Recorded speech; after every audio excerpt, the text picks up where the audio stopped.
Okay, that should be good. Hello, what is up, everyone? Welcome to the finals of the SJ Open. Hype! That was some nice drumming right there. I'm Yeah. sure Brian would be proud of that drumming. But offbeat drums aside, this is really going to be a series of exciting matches that are going to lead into hopefully a really, really hype grand final set. And obviously, if you guys do not already know, the top two teams in this final tournament that is going to conclude the three SJ Opens we've already seen and all these top Japanese teams have played in the past couple of weeks are going to make sure that these two teams that are going to reach the very end of this are going to get their ticket and fly all the way to Frankfurt for the great RSL LAN and obviously the Platinum Cup Finals. Yeah, so this is going to be absolutely insane.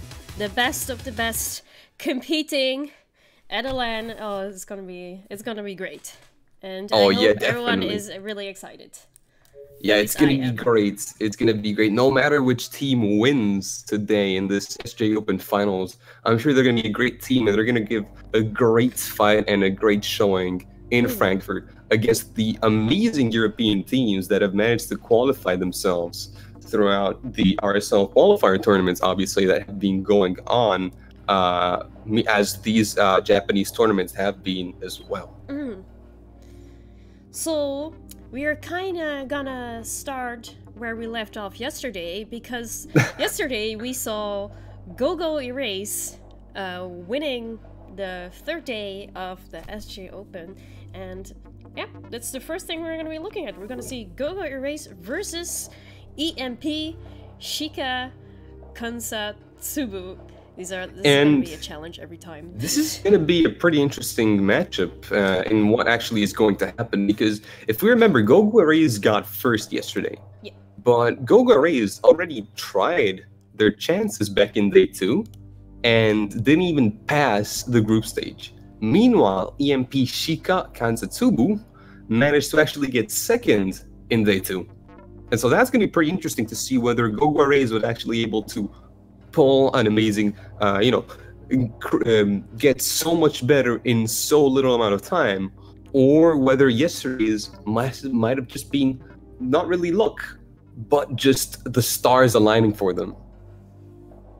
Yeah, we are gonna see very soon. Of course, Gogoraise has shown us yesterday how strong they are, but these are the best of the best. The teams winning and just the ones, of course, getting so close. So it's just going to be very nerve-wracking, I assume.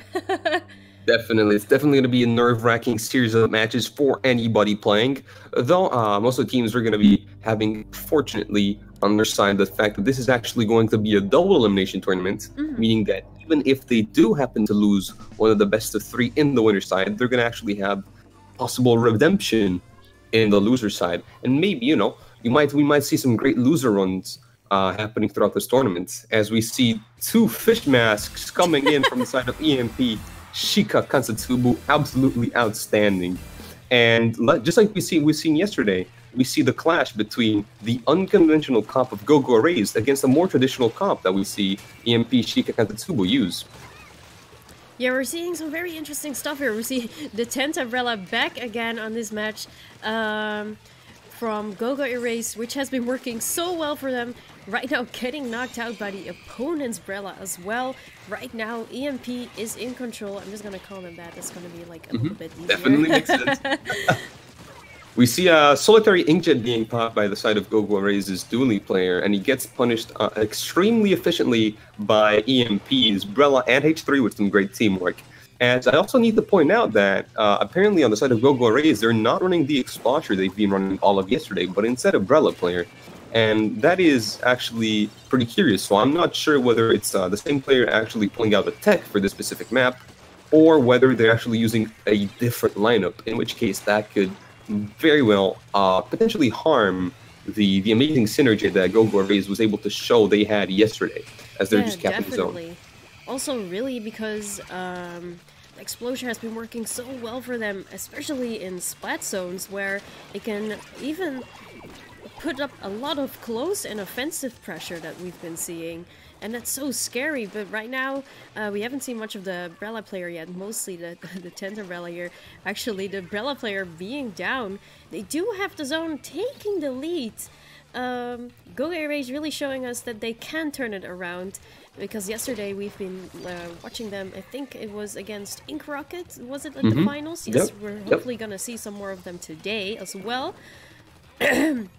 Where so they, far, yeah, where Ink Rocket hasn't really been able to push back, or even though they were able to keep the zone for so long, you know, pushing back was just so hard for them.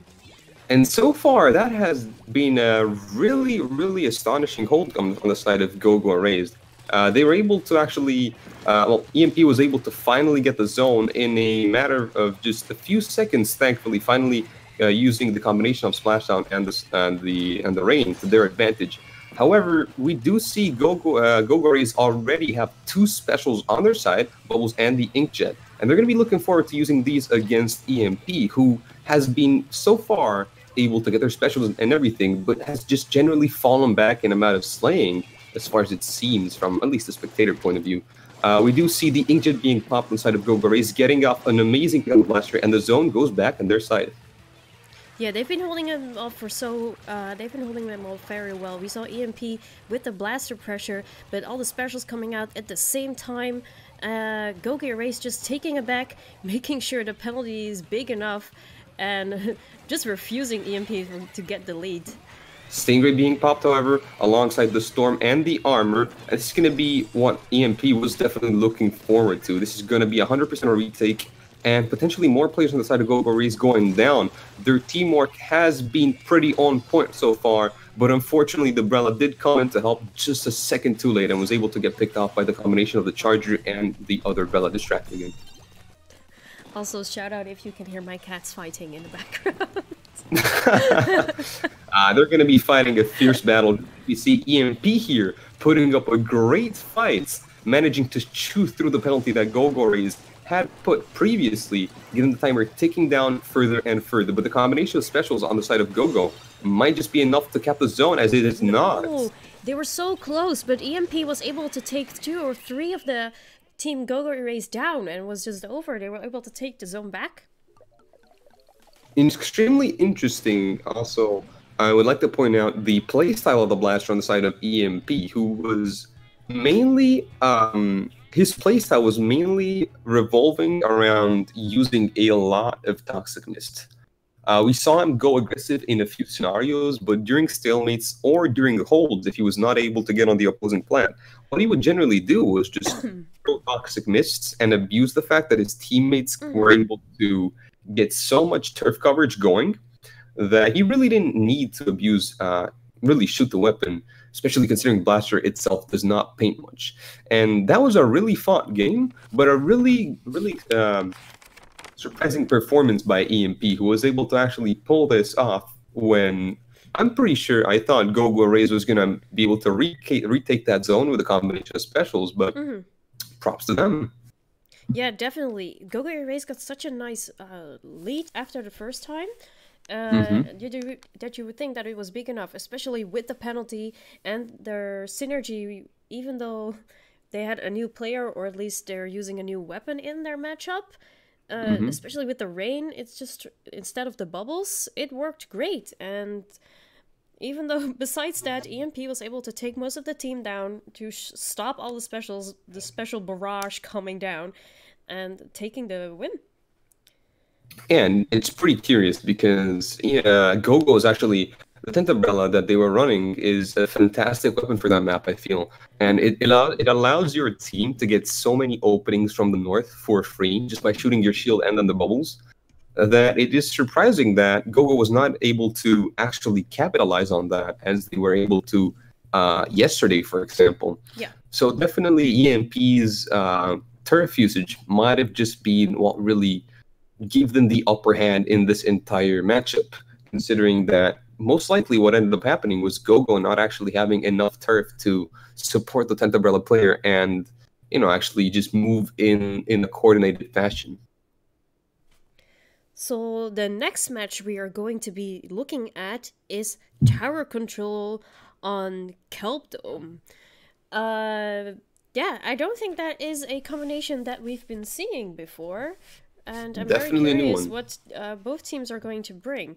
We did see, of course, Gogoraise with the tent umbrella again, and I, at this point, I definitely think that it is quite a comfort pick. A For lot of their sure. weapons For might sure. be, because we see the same weapons popping up quite often, and we know that it definitely works in Kelp Dome. Yesterday, those matches on Kelp Dome, I think it was with Rainmaker, were so close and so exciting. I'm hoping we are going to see some more of that action.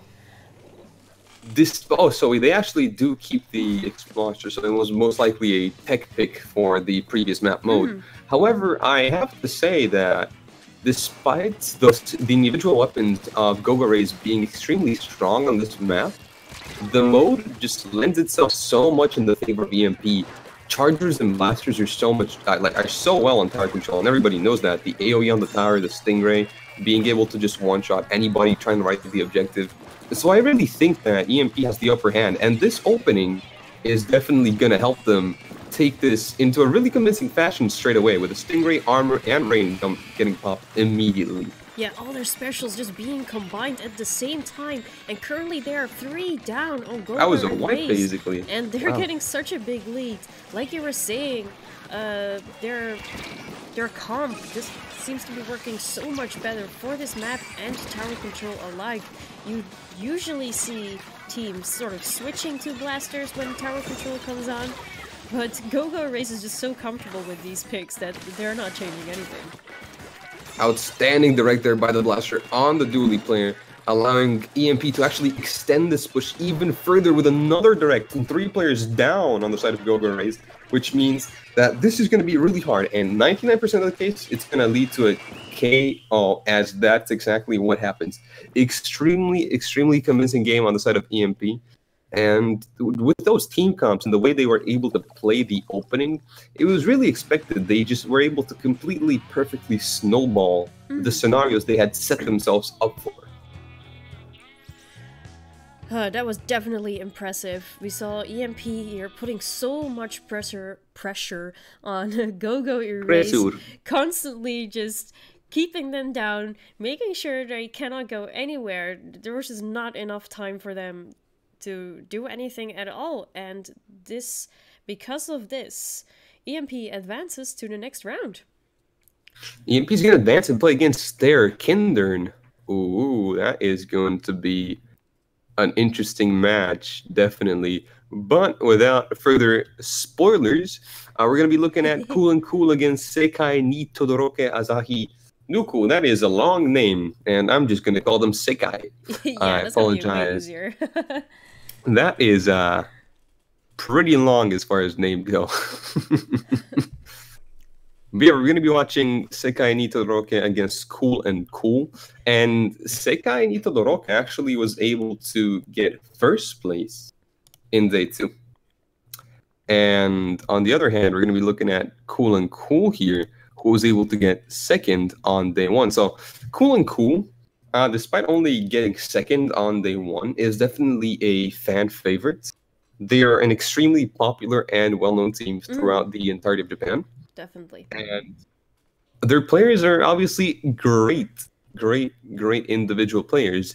And despite that, they were only able to get second, while Sekai was able to get first on the second day, which we know was an extremely tight and extremely difficult day, just knowing of what happened to teams such as Gogoraise, who were not able to pass into the single elimination stage on that specific day. And so we're going to be looking at some really, really interesting matches, hopefully, as the first mode we're going to be looking is going to be Rainmaker. Now, on Inkblot Art Academy, what are your thoughts on that map mode, Rose? Rainmaker on Inkblot Art Academy. I really like Inkblot Art Academy. I feel like it's one of the more neutral maps to play on, which I assume that's why it's been chosen. But it's also kind of tough because you have to, you have those little paths on the left, and that's not a place where you can swim on. And you really have to work together to get up there and make sure the opponent doesn't stop you. It just gives it makes it really tough. And I'm curious to see what both teams were going to bring. Yesterday we were talking about Inkblot Art Academy as well, and we were saying like that it's a really strong charger map, especially since there are so many places where the charger can sort of stay safe and get those shots out, get the stingrays or what kind of charger you're gonna use. Just get them out of there. But we actually didn't see the chargers coming out, so I hope we're gonna be seeing some of them today. Although I do think that chargers are amazing on this map in splat zones. Due to how the map is structured on Rainmaker, although I do still think they're obviously extremely strong because it's still always an extremely good weapon, the map is it becomes extremely peculiar in this specific mode, because just like in Tower Control, it's a map where it's pretty hard to get a real push going, but once you do get that, it just starts snowballing really easily up until close to the pedestal, really. Because once you're able to set yourself up on the top of the opposing plats and onto the opposing statue and everything, it just gets really, really hard for the enemies to get you out of there. And knowing Cool and Cool's main lineup consists of, obviously, Norisuke being a great Tent Umbrella player and two fantastic dually players, if they're able to play their cards correctly, they might just be able to completely steamroll this. So I'm really looking forward to see if they're going to be able to get themselves on the opposing plat as fast as they can, or if Sekai's players, especially their dually player, their Tetra dually player, Mashi, who if we remembered the day 2 of SJ Open, was able to perform exceptionally well. If he's actually going to be able to win so many fights in mid, that he's going to be the one holding the enemy plat the most possible time. It's just really great to see more of the Tetra dualies. I feel it has been used more lately, but it was kind of forgotten when it came out. People have started using it, didn't really like it as much. Mostly what people always kept using was the Emperies. And what I do like seeing on the Tetra dualies, they have slightly more range, and of course they have the insane rolling capabilities, which can be so annoying. And even though you think most Brella players have a better matchup against dually players, since you might not be able to hit them, Tetra dualies are able to snake around them and get those kills in. Yeah, despite all that, Tetra is like such a hard weapon to actually master, because of the playstyle being extremely different from the other dualies, meaning that you're forced to essentially kind of one-trick it, which is something that not many players have the time to or the will to. But both these teams do have two exceptionally good Tetra players, and we're going to see them clash here in a battle of the masters as far as this weapon goes, really. Yeah, we see some... the first Tetra dualies is already down. We see the Splat Bomb Rush coming out. Sekai here just going for it right away. 3 down, already so close. And able to punish the Stingray immediately. So fast! Oh, and they were so close already. And this is what I was talking about when I said that this map is so easy to snowball once you're able to actually get onto that plat. And Sekai just went on that plat in the blink of an eye. They just took no time to get there. The Brella player had bomb rush immediately. He popped it. They were able to just immediately pressure plat, get the H3, push the charger, block the Stingray, and that was just a fantastic opening. With not even in a minute, they were able to push it up until the 14-point mark. And that is not going to be easy for Cool and Cool to do, especially if their H3 goes down, and so does the Rainmaker. With only 2 players alive, only the Charger alive, this is looking grim as Sekai looks to get another push going. Yeah, we saw Cool and Cool trying to do a little bit of the same, but they were just not getting enough kills in. And Sekai here just doing the same thing over and over again, getting so close again to the goal. Right now, just being stopped by the Rainmaker, or sorry, by the Stingray. The Charger here definitely learned that it was not the right position last time, so it stayed a little bit closer to the spawn point. Wow, that has been absolutely amazing so far on the side of Sekai. Well, saying that I've never seen a team push so fast, so aggressively on this map would be an understatement. They were able in just a few instants to immediately get the Rainmaker right back at 14. And they even had the dually player in the spawn to try to kill the Stingray. Wow. And Cool just doesn't seem to be able to react to this. They don't know what they're doing wrong, and they don't know how to fight this back. It seems like no matter what they do, Sekai is always in the right position to push, get the picks, and just advance and keep on pressuring them. Yeah, we saw the light Tetradualies here actually trying to make a little bit of a difference, trying to go into the opponent's base. Not able to do much, but right now 3 down on Sekai. Cool, this is their moment to turn it around. They have to be fast though. We see two of them rushing to the opponent's side, but the dualies are already there. And there's just, like you were saying, Sekai just responds so fast to everything, and they're everywhere at the right moment.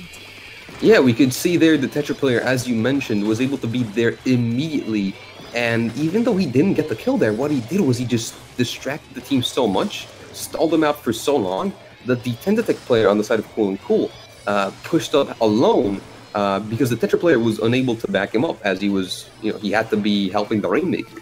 And this just led them to lose their frontline presence for just enough for Sekai to be able to stop them. But right now, Cool seems to be just completely trying to reverse the situation. They get a jetpack going, they managed to get a few picks, but they're 2 down yet again.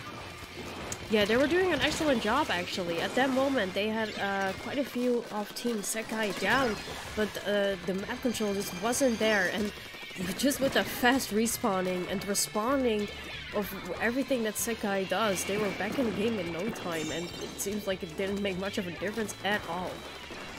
Sekai is back here on the plat again. They're able to pressure the Charger, potentially getting a pick, forcing the splashdown. And I'm guessing this player, the Tetra Dual player on the side of Sekai, is most likely going to be packing some special saver, as we do see him have already 90% of the special. He has it ready immediately, so we might just see a jump with splashdown as we do.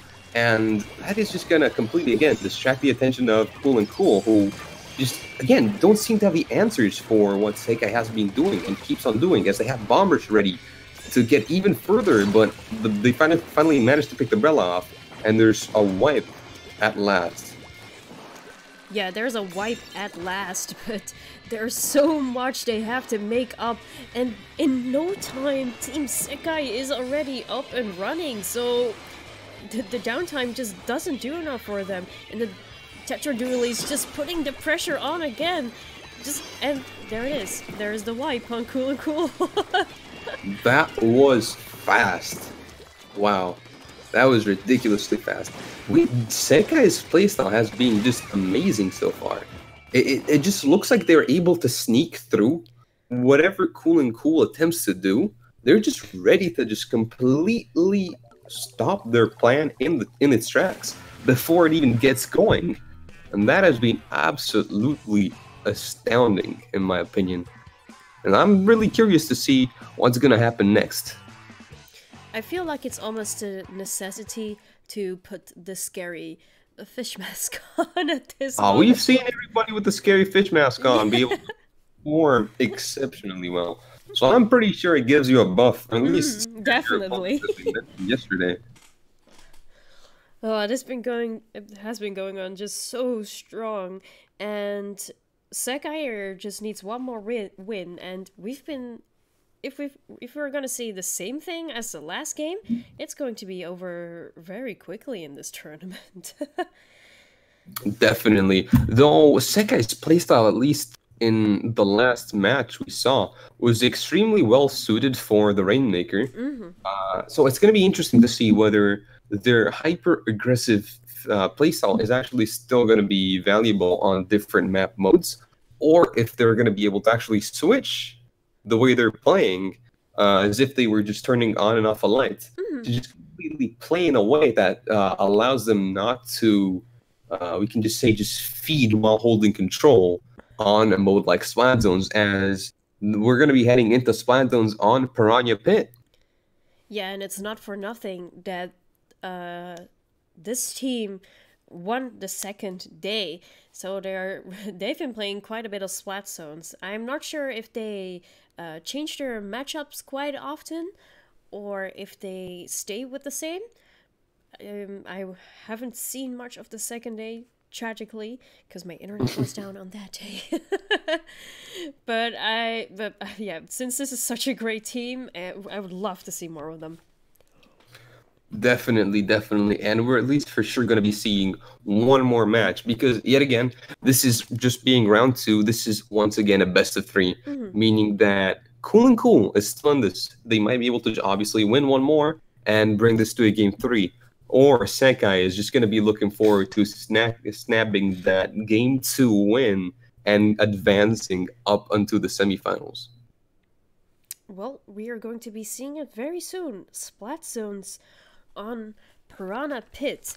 And what do you think about Splat Zones and Piranha Pit? We do know that it does have 2 zones, and it's another of those you either love it or hate it maps. But what do you think of it? Well, Splat Zones Piranha Pit is I personally think it is a map mode I really, really enjoy, and I think it's fairly balanced. Not really the most balanced one in the entire game, because obviously sometimes it can just be a bit too much when people are using a lot of inkjets and stingrays. But it's definitely not as broken as some other combinations in the game. Although Stingray is definitely not overpowered, but extremely, extremely, extremely strong. So we might just be seeing the Charger players trying to go for an opening Stingray duel, which is something that we used to see a lot a few months ago. Lately, we've been seeing that a bit less. But knowing these teams and knowing how their Charger players actually play, I am fairly certain that at least one of them is going to go for that opening Stingray to get so much pressure for his team. Something else that I think is pretty interesting is that Norisuke, on the side of Cool, back in day 1, we saw him play the Tentabella, if I'm not mistaken, for the entirety of the tournament. Yeah. While this time, we're actually seeing him play H3. And so I'm not sure whether that is going to backfire again or if it's going to actually help the team, because both weapons are really, really solid on this specific map. Though I do feel Tentabella might just have a slight edge if we're thinking about the composition that Sekai is actually running, since the H3 has a fairly bad matchup against the Tetra duelies, while on the other hand, Tentabella being Tentabella deals with them pretty efficiently and is able to actually help his team by diverting the attention. Though I do clearly understand that they want to have the H3 to have the constant active painting power as well as the armors to hopefully make sure that their frontline is able to win those important 1v1s that they need to win against that Tetra Dually plus Brella core that Sekai has just been using to great success. Well, let's see what they are going to bring. We do see the Tetrabella coming out on Team Sekai, but Cool here, they are opting for the H3. Yeah, and this is a pretty interesting switch, as the side of Sekai, I did not expect them to actually switch to Tentabella. But very good choice, switching off. Although Vanilla Brella is still definitely a good pick, I think Tentabella here is able to get more pressure, as we see the Charger on the side of Sekai going for the opening Stingray, even if his entire team was able to just completely shut down Cool straight away. So this Stingray is just aiming to completely stop the first take back by Cool, as he's able to get the Charger. That is a huge pick, because they don't have any more Stingrays to help them get the first retake. Yeah, the beginning plays were just so strong. They already, in no time, had most of Team Cool down, both going for the opening Stingray, but Sekai are just outplaying them and getting the pick over Cool. Wow, they're able to even, Cool is actually able to get back into this final combination of Stingray and Baller, was able to get them one zone, but they do lose the 1v1 in the enemy zone. That has been a huge pick by Siu on the side of Sekai, able to get not one but 2 picks, and this is going to slow down Cool even more. Yeah, they're behind quite a bit right now. I was wondering what we saw the dually player just going for kills right around the corner, just not hitting the zone, which they might have had a small chance to actually go for the penalty. They do get it now. Sekai here just taking it back in no time again, getting all those kills in, and you know, H3 backing up a bit, trying to ink as much as possible, charging the special. Oh, gets taken down again by the light Tetra dualies. Yeah, and we see again the other dually player on the side of Sekai being able to just completely finish off the pick on the dually player that was trying to assist the H3. And this really, it's really interesting because except for this specific instance, we've just seen some amazing team play coming in from Sekai, especially their frontline core has just been superior compared to the one of Cool and Cool thus far.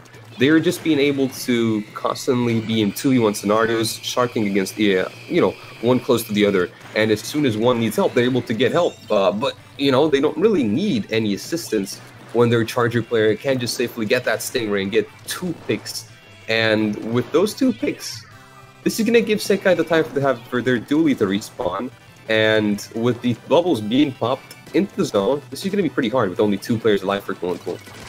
Yeah, it seems they're constantly people down on Cool and Cool, which just gives Sekai such a big edge. They can just constantly put more and more and more pressure until... Ooh, that was so close on Team Cool and Cool. And yeah, just stopping them dead in their tracks. Yeah, it's pretty unfortunate because it seems so far that what Cool and Cool has been doing for this entire match is just going in solo. We just constantly see the dually players trying to rush their zone as soon as they see the opportunity to get 1 kill. But it's not what they need. They don't want to get that 1 kill or that 1 trade. They really want to get some coordinated efforts. And we see a great individual play here by the H3 who was able to recognize the Stingray in time. And that might just open up the game once again for Cool and Cool to potentially start a take-back.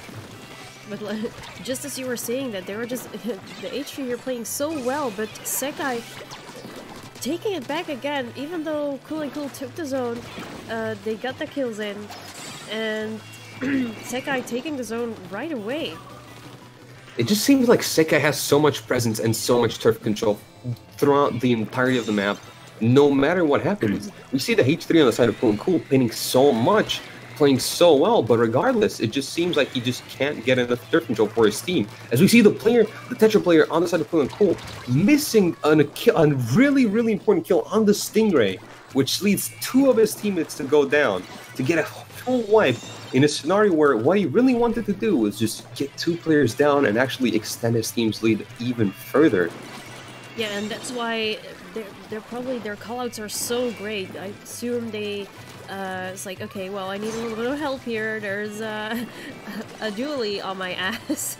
So, and they're just working together so well, and it just works. And because of that, they got the wipe, and now the bubbles are out, and the Stingray getting another pick.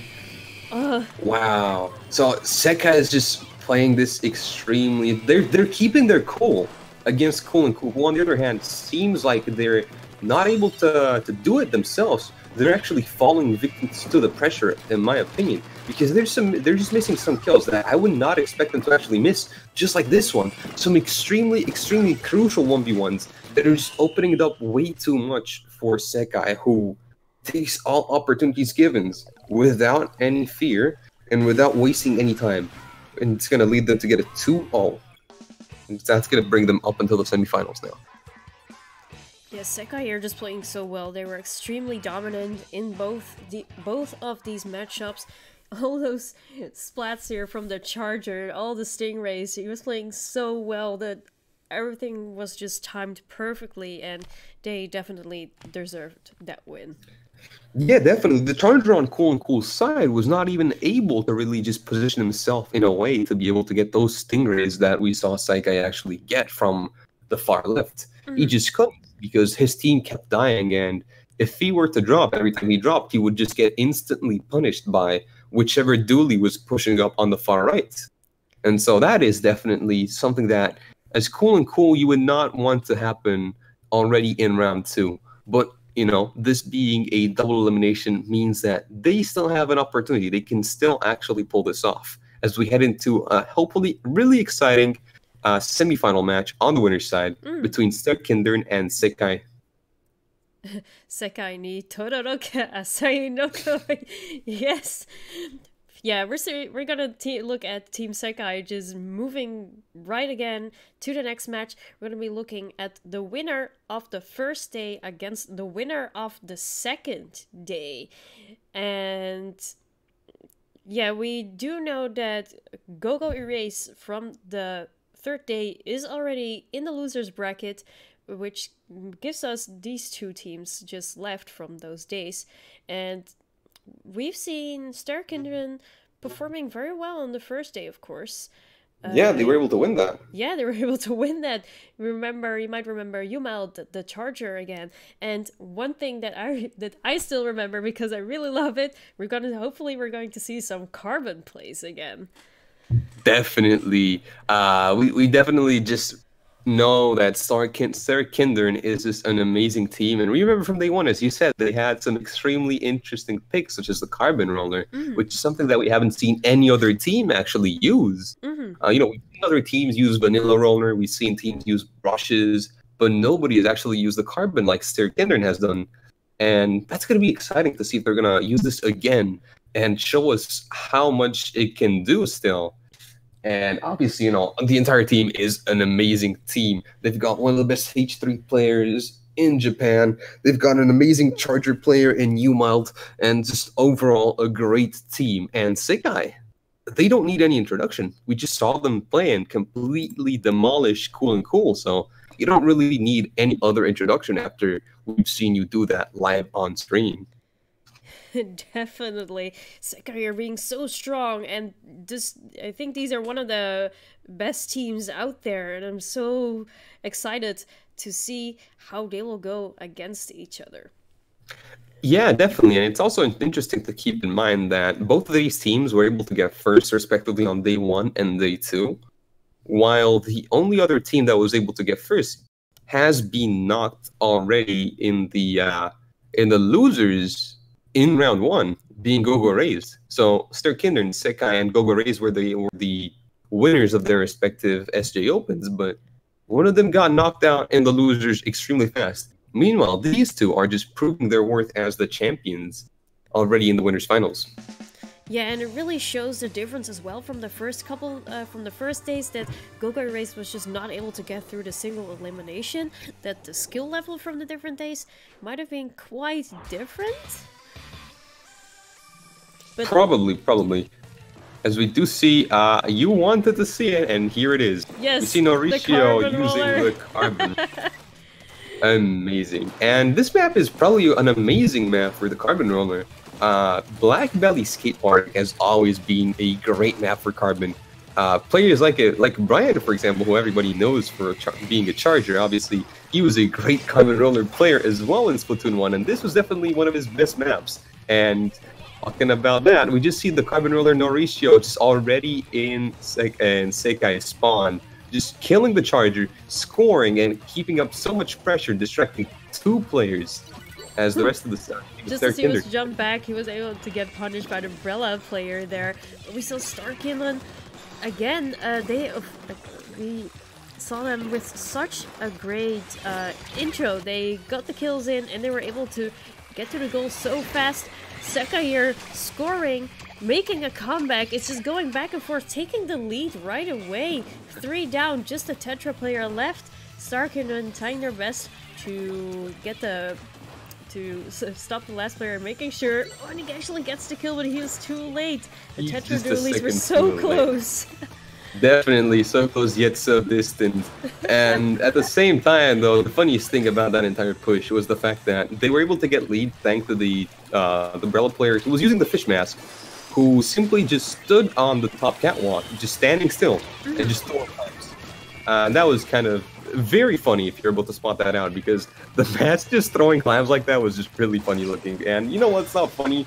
Well, if you're Sterkindren getting wiped like that and getting scored on even further by the standing still Mr. Fish Mask, as we see Sekai just trying to turn what we saw in the opening, turn it completely upside down, holding so well the opposing plat that the Charger is just trying to go for tap shots on the hill as he finally gets punished. Sekai are playing so well. They didn't get taken out during the scoring process all that much, and they were able to get a really nice lead here, but you'll never really know with Clamblets, and it can be turned around in no time. If Starkindlen makes a play again like they did in the beginning, they can definitely turn this around.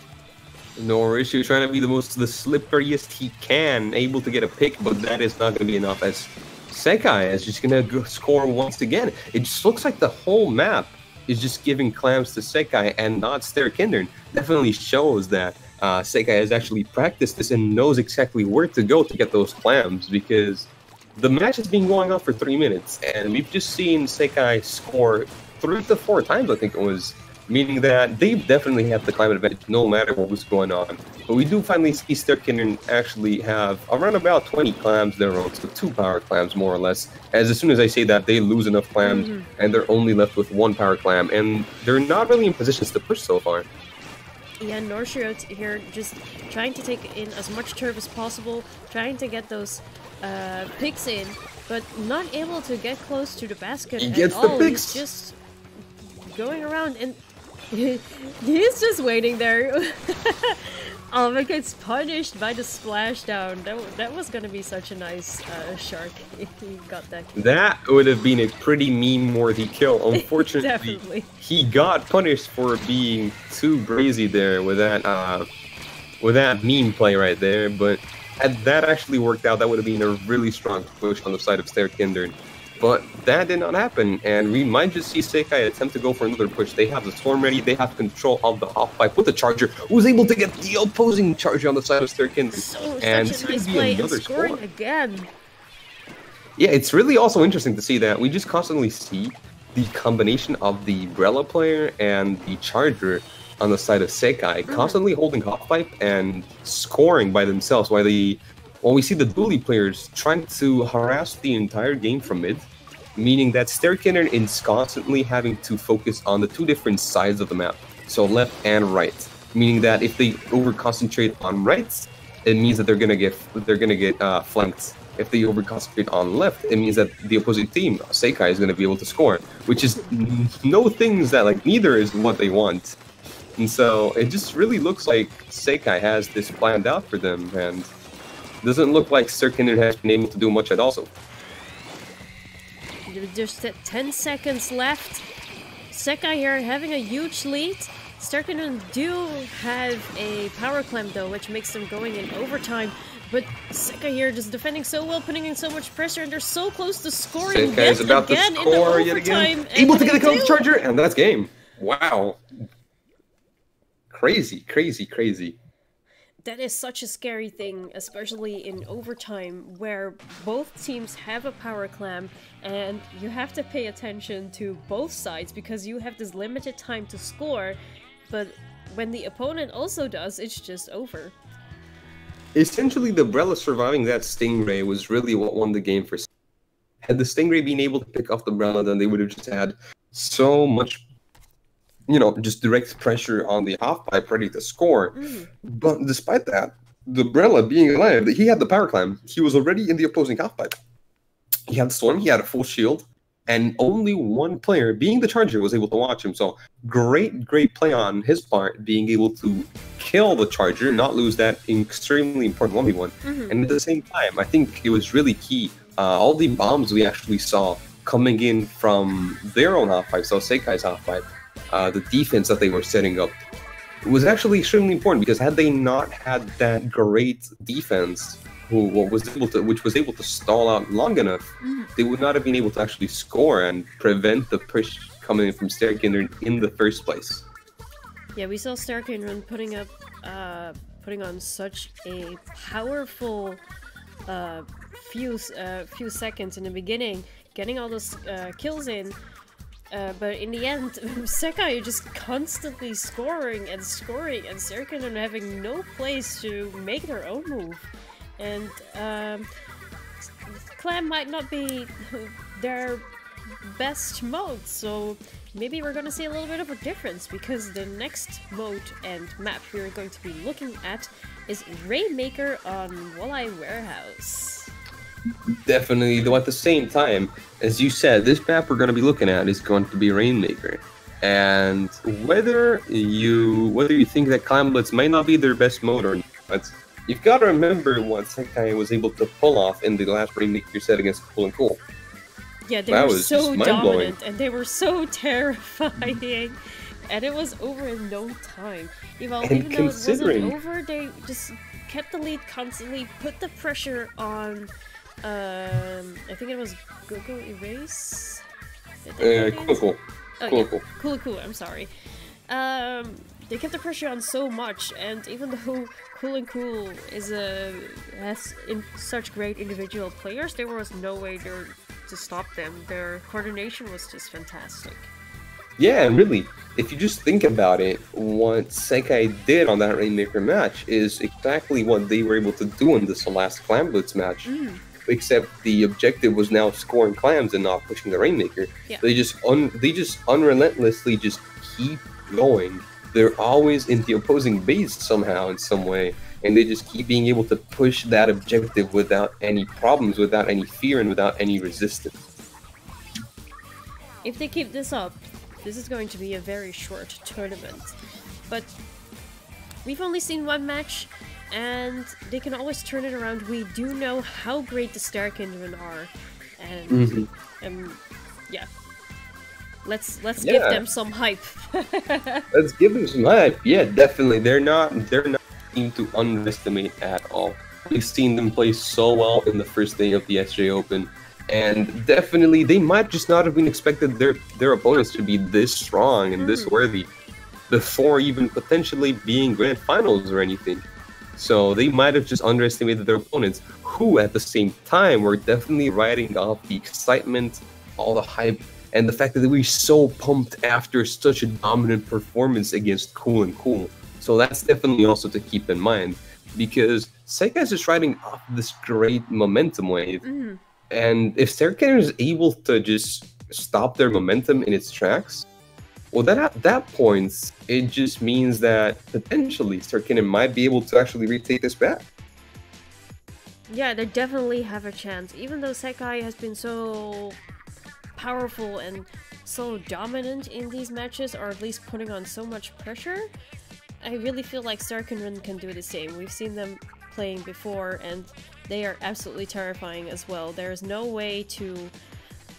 Yeah, we cannot pick a really strong winner in this way. Yeah, definitely 100%.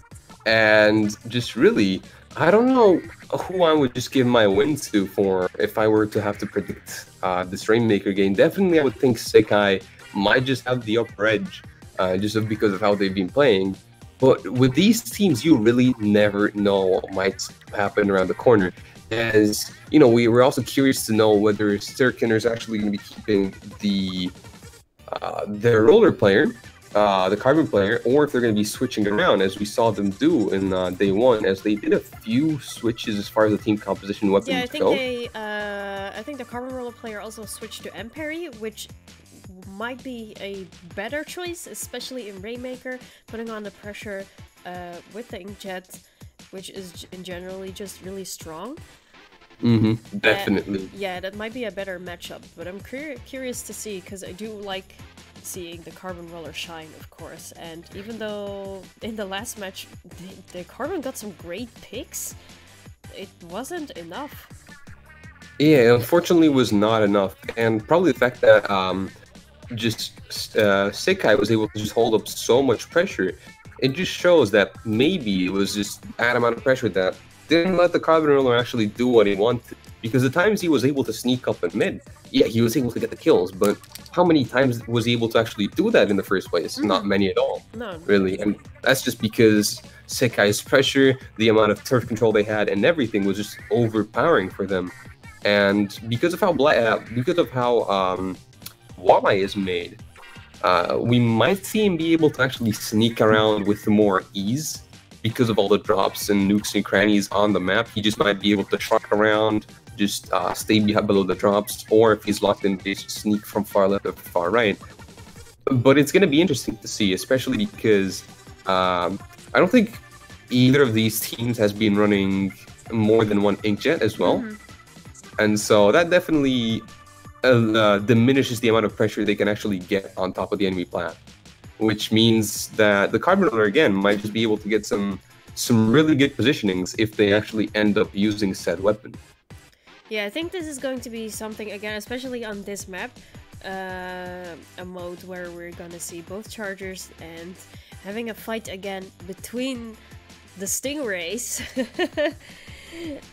And just generally composition-wise, they're actually pretty alike in the way. But, as in you're talking about the fact that they have like a charger and some like really offensive players. Yeah, kind of like that. Yes. Because I don't think their team comps are too similar. The playstyle though is pretty similar, I think. While their comps are different, the way they play it is similar, as in they both have a backliner that is focused on getting some really good picks and obviously the Stingray, and one player dedicated to turfing being the H3 and the Bellas, and two frontline players that are able to get some amazing pressure. Though, then again, like the weapon choice is pretty different, as we see two players on the side of the Sekai going down immediately, their frontline core that we were talking about, as the Bellas be pushing up with that scary face, able to get the pick on the H3. Well, that was the face of doom right there. Yeah, we see Sekai are taking most of the map control in first before anyone actually grabbing the Rainmaker, the first Stingray coming out, and Yumal here not having enough time to jump away and actually get That's a huge killed. Stingray kill right there. That's a huge Stingray kill, because this means that Yumal can only be 50% through his Stingray, and with a possible push coming out from Sekai in just a few seconds, this is going to be tough to stop. Although, as I was talking about, the Carbon Roller abusing the fact that they don't have really a way to punish him from getting into those advantageous positions, able to get a key pick on the Rainmaker. And that's just going to give more time for Sterkinen to actually regroup, organize, and get those specials going. Yeah, we see the Bomb Rush coming out from the Carbon Roller and also getting a really nice pick on the... I'm not sure what it was. I think it was the Charger. The Charger. It was on the Charger, yes, of course. But in the end, it didn't make much of a difference. 3 down again on Sterkinen, and Sekai going for another push, showing us again how aggressive and how in your face they are. As 3 of them go down, literally is the last player, and that's essentially a delayed wipe coming in from Sterkinen. But regardless of this, Sterkinen just seems to be unable to get a hold of this entire match, understand what is going on, and just like Cool did, they didn't seem to be able to understand what their mistakes were. Except now, Yumal is just killing everybody with that Stingray, and with the jetpack on top left being able to get a kill, this is going to be the lead for Sterkinen. And he actually got a wipe, and now it's over. Is it over? Push. It is. It's over. Wow. Okay. So Sterkinen, they were able to finally turn that one opportunity they had into a concrete steamrolling, really. Because that Stingray double kill was so huge, and the jetpack being popped at the same exact time to be able to clean top left. As, obviously the players on the side of Sekai were positioned themselves for defense, and standing on the top of your closed is a really good spot to just sneak onto when people are pushing up on the platform, that little uninkable ramp, which means that you can't really swim. You're very predictable. But that Inkjet just completely denied that defense, and that just was able to completely flip my expectations of that match, because Sekai just played it so well up until that point. Yeah, we were both definitely thinking that Sekai just had the upper hand constantly, and Sterkinen just turning it around in no time. Gotta give my props to Yumal using the Charger, because we saw those 2 picks coming in so strong, and then just grabbing the Rainmaker, going for it, and it got them the win. Definitely, and it's also pretty interesting, that Sekai is definitely going for a philosophy of offense is the best defense. 100%. And for as long as we see them being able to actually keep that philosophy going, so they just keep being able to just push unrelentlessly, their opponents don't seem to really have a way to fight that back. But Sterkinen actually showed us that the moment that they themselves are down, their defense if they're not able to get back in mid and actually flank you constantly, get up so much pressure as we've seen them do, they might just crumble on top of the weight of actual defense. That could be due to their team comp or their playstyle per se. Well, this brings us to a 1-1, both teams winning one match, and actually, even though Sekai, we felt like had the upper hand in the second game, Sterkenen completely just destroyed them in no time, which is absolutely insane. And also, like we were saying, there's no clear winner here. We cannot pick sides. And this makes these matches so exciting. As we are moving on to the next one, we are going to be looking at Splat Zones again on Piranha Pit. And so, as yesterday was the Humpback Saturday, it might just be that today is probably going to be Piranha Pit Sunday if we've just been seeing Sunday. it. We've just been seeing it in two sets in a row, really. Which means both these teams have just played it. They've just tried their comps even more against top teams. They've seen if it actually still works as they intended to or as it had worked in practice. And this is going to be interesting because the way Sekai played it in the previous set against Cool and Cool, it was extremely convincing. Like, so convincing, so dominant. And it's going to be interesting to see if Sterkenen are just going to fall the same way that we saw Cool and Cool fall, or if they're going to be able to actually fight them back like we saw them do last game. And it's going to be pretty interesting to see, again, if they're going to be sticking with the Carbon pick, because the map is extremely open. It's a very big map, and it means that the Carbon has a lot less places to shark and to just hug corners and completely surprise your opponents in close quarter scenarios where they can't really fight back or run away. And so I'm going to be pretty interested to see whether they're keeping the Carbon and how they're going to be able to play that, or if they're actually just switching up their team composition as a whole. It seems like we're seeing a little bit of a pattern here with Team Sekai just being so strong and already having played this map.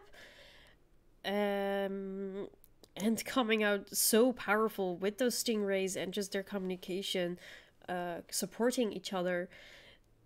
Yeah, that's... Yeah, and so we did see, though, the U-Mal on the side of Sterkenen actually with some amazing Stingray plays that were actually the game-winning play of last game, really. And so it just makes me also very curious about the Stingray duels on this match, because it's going to be very interesting to see if Sekai's Charger will be able to maintain the same pressure with the Stingrays he was able to do against Cool and Cool.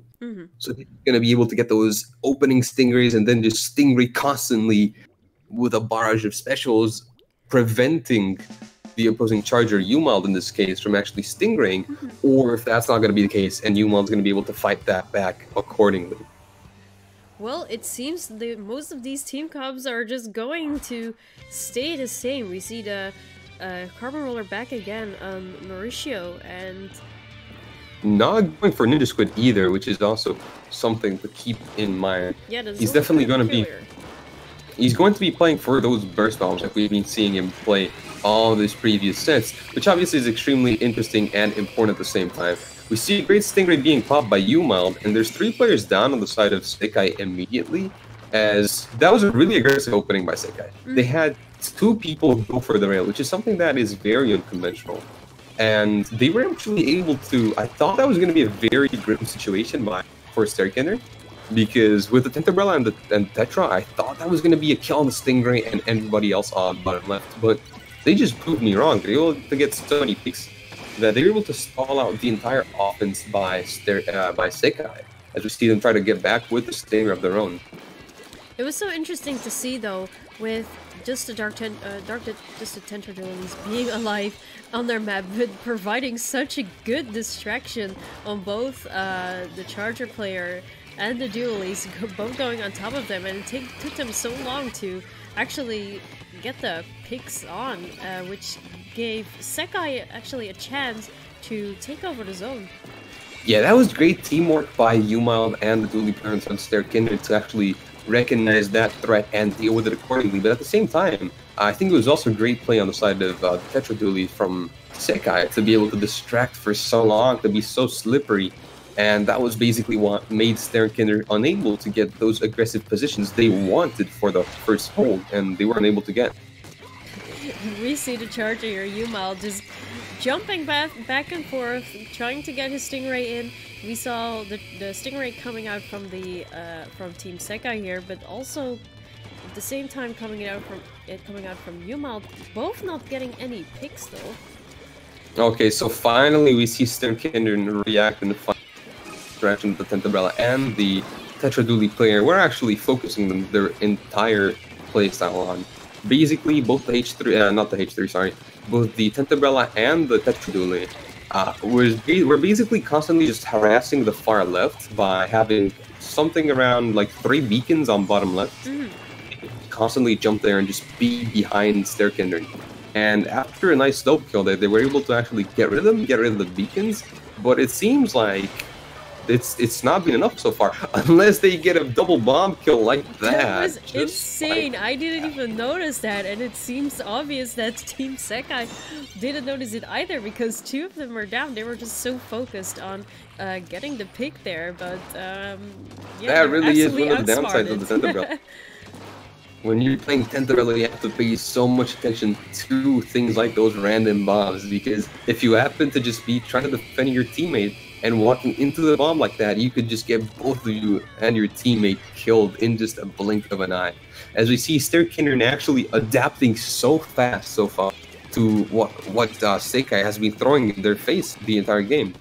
We've seen the Charger immediately try to prioritize the conveyor, just making sure that conveyor is in their color, and just to completely prevent, again, this distraction that Sekai is just mainly focusing their playstyle on as far as their aggressive core goes. But regardless, despite them adapting so well to this, it just seems like the amount of pressure that Sekai has been able to put up, as usual, is just way too much for them to deal with.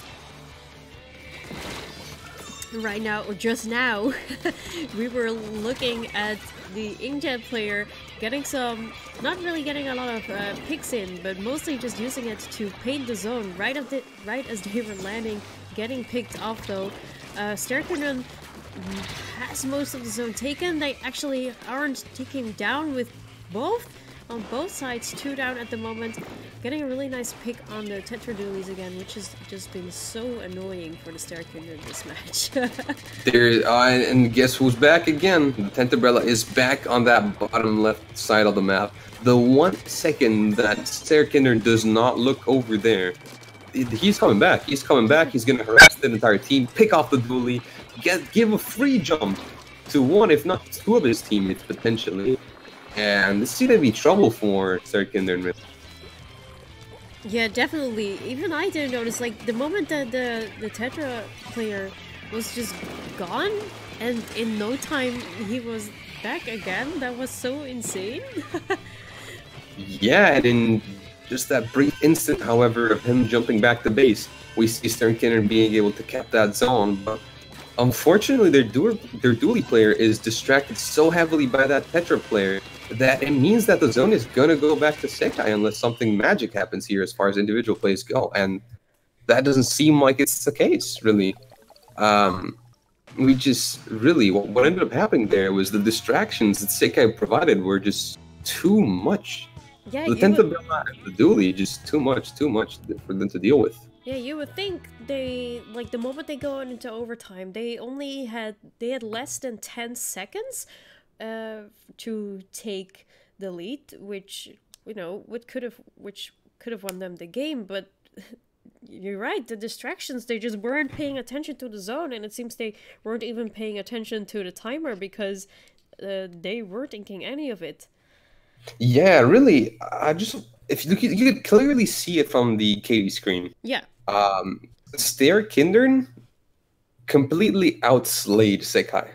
And it was pretty obvious from what you could see from the match, from the top side of your screen, and also obviously from the ending screen. But despite that, Sekai, you know, they didn't get those kills, but what they did was they were able to distract for so long that the timer just kept ticking down. And the moments that it was Sterkinder's time to get that timer down to 0, well, they had the distraction still on the back, which meant that Sterkinen either was forced to decide whether to pay attention to those distractions and give up the zone for just a second to make sure that they had nobody behind them, or potentially over-concentrate on the zone and have 2 to 3 players constantly flanking behind you, getting some free picks that you would not want in that instance. And with that, it is now 2-1 for Team Sekai. They just need one more win to advance to the next round, kicking the Sterkinen into the losers bracket. And now, wow, that would be huge. That would be pretty huge. That is huge. And the question now is, are they going to be able to do that, or is Sterkinen, are they going to make a difference and bring this to a tie? Hopefully so, because I would really love to go to a game fight for this set. This has been a really good showing from both teams, obviously, despite Sekai being obviously on top. Sterkinen has put up a great fight so far, although they really need to get in this mentality of understanding more how Sekai is playing, and that their playstyle is just focused on constantly being behind you, distracting you. And maybe if just Sterkinen focuses more on actually getting that objective, and really, it might seem like a wrong thing in the instant you think about it, caring less about the flankers in this case. Because obviously what you're going to be doing, if you care less about the people staying behind you, you obviously risk having your charger not be in the position to get the right spots he wants to and get picked off from behind. Risk having people behind you and everything that could just pick you off at an instant. But at the same time, you're not giving them the attention they want. And what they want is your attention. They want to be distracting you. They want to get the timer down for them without actually having to do anything other than just wiggling around and being like, oobity boobity boobity. And that's just what Sekai has been doing these whole games. Yes, and it has definitely been working for them, because 100% were really distracted. 100%. Sekai just keeps distracting and then just pushing you really hard the moment you're distracted. And so really, if Sterkinen is able to just keep their attention on the front, but at the same time keep a quick eye on the back, knowing that, okay, if I'm going to be pushing forward here, we both know that what's going to happen is the guys that are behind me, they're going to be forced to recognize, oh, man, the objective is going. We should probably help that if we don't want to lose. And in that scenario, they're going to be forced to come right behind you, right onto you, right in your turf, which should lead to potentially some fairly decently easy picks for Sterkinen. And so it's going to be curious to see if they're going to actually adapt to that as we head on to tower control on Inkblot Art Academy. Inkblot Art Academy might actually also be Inkblot Sunday. Inkblot Sunday too. Oh, definitely. A map that we've been seeing. Tower control we have not seen before though. I think we've been seeing both splat zones, not on this tournament, but we have seen some Rainmaker on this map. And of course the middle structure is gone with tower control, as it is replaced by the actual tower. Yeah, we don't see any changes yet again. We do from Team Sekai, we see the light tentadurlis being changed to the dark ones. Yeah, and we obviously see the umbrella player switching off from the Tentambrella onto the Vanilla Umbrella, which is definitely a perfectly understandable choice, because the Tentambrella on tower control might not be the best weapon at all. While, you know, Vanilla Umbrella is able to get you a free person riding the shield, free person riding the tower with a shield, and also free storms, which are great to push up, but it doesn't really matter if you're Sterkinen's dually player and you're able to get so many great picks right off the bat. Although it seems like they're not able to capitalize off of that straight away. Yeah, because right as this is happening, most of Team Sekai is already responding. Oh, even though they got the pick on the Tentadurlis right now, and they're finally moving on the tower, the Stingray coming out from Umild, going for the push right away. Wow, so Sterkinen definitely just changing it up again quick, because the opening was really in the side of Sekai until the dually player was able to get those key picks that were able to stop the entire offensive pressure that Sekai was trying to go for, as they've been trying to go in every map so far. But unfortunately, the push, although it was definitely a great attempt, and really fast at that as well, it has been stopped relatively prematurely, getting just past the, well, not really getting past even that many checkpoints, just getting past the first one, really, which is already something good to have and keep in mind, but not really what you want against a team like Sekai. You really want to get as many points as you want against them. You can. Right now we saw the dually player getting into the Star Kindred's face, unfortunately being stopped here by the H3, not putting in any work really, and just kind of being a nuisance. But I guess that is Sekai's thing here, being a distraction, being annoying, making sure they can push the tower. But no one from Team Sekai was really in that position to do anything, which Star Kindred again going for those points. Yeah, we exactly saw what I was mentioning earlier. Star Kindred actually adapting perfectly to what I was mentioning previously. Because what we saw happening there was Star Kindred was pushing the objective. And Sekai had two players flanking them, essentially. But Sekai, I mean, Star Kindred didn't really care about that. They just kept pushing the objective. And they understood that, you know, they had to come back. They had to come back to the objective if they didn't want to lose straight away.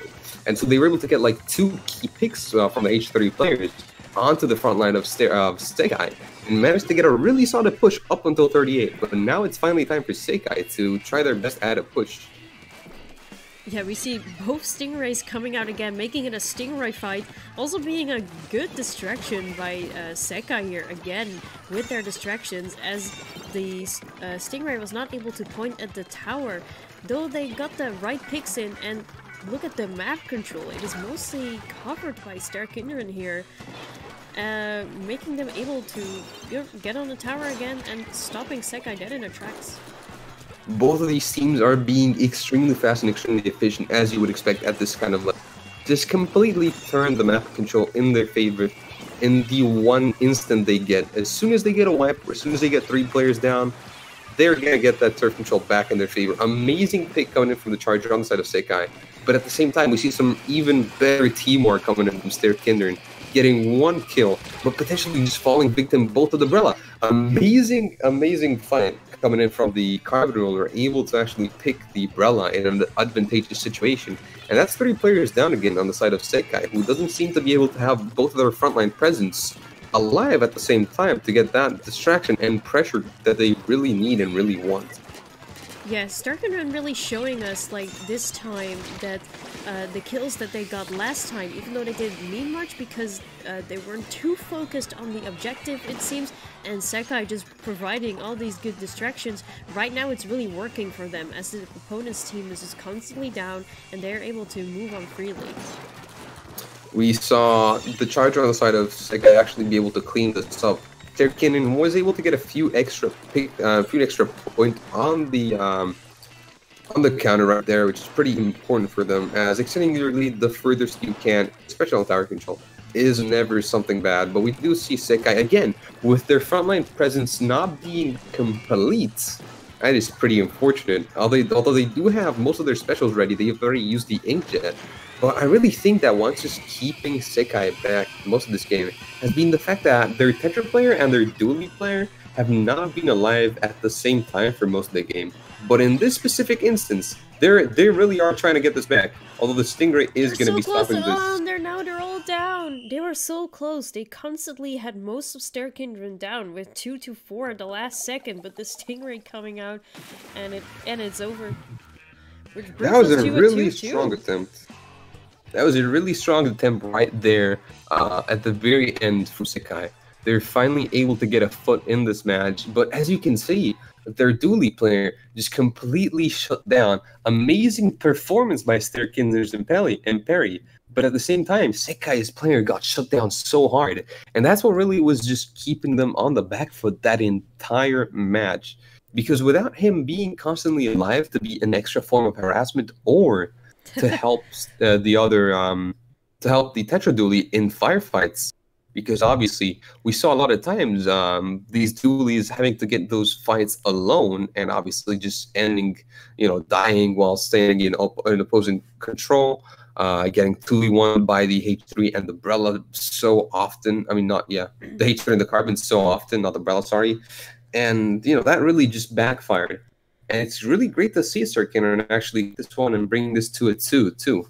Really exciting, and it's just like the semifinals, and it's already exciting.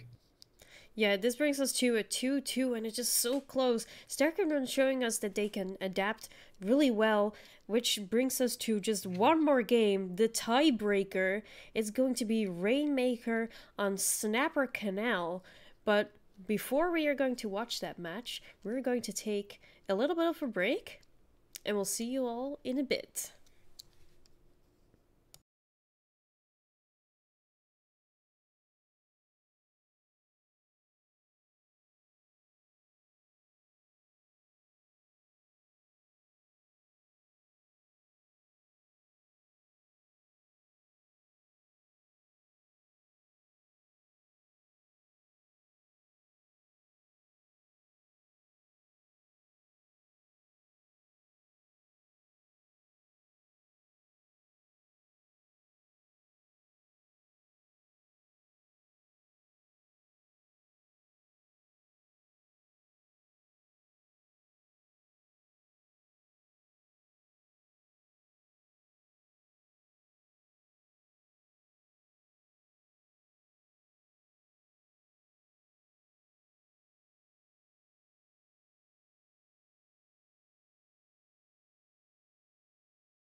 Hello, what is up everyone? We are back in the game, or in the stream, whatever you want to call it. And In the stream game. in the stream game, hell yeah. And yeah, we're gonna be looking at the next match right away. Starkindred versus Sekai ni Todoroki Asahi no Ko. That is a mouthful. As we're back in Rainmaker once again. Ooh, and this is going to be interesting because we saw Sekai play this once too exceptionally well, and the other time Starkindred completely flipped the match on its head and was able to actually beat and knock out against Sekai. So it's going to be really interesting to see what ends up happening. Yeah, we see Starkindred here popping the Rainmaker first, not making a move yet. 2 down on Team Sekai, 3 down. The Carbon Roller putting the pressure on the Umbrella player here. They are down. They're making such a big lead. They're already so close to the goal.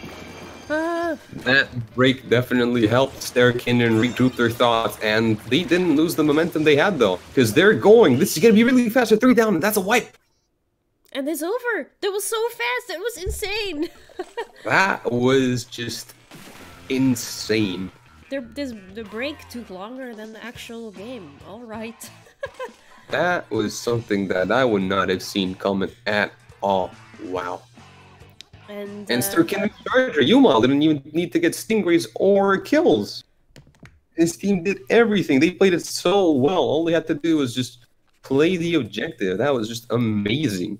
The opening picks on the double frontline core on the side of Sekai just opened it up so much that the Carbon was just able to walk through, get the pick on the Charger, open it up so much against the Umbrella, who got mispositioned and then picked off by the Dually, and that was just way too much for Sekai to even deal with.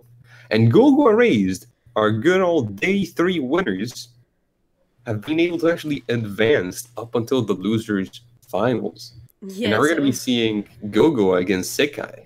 Yeah, Gogoraise definitely going again for the second chance.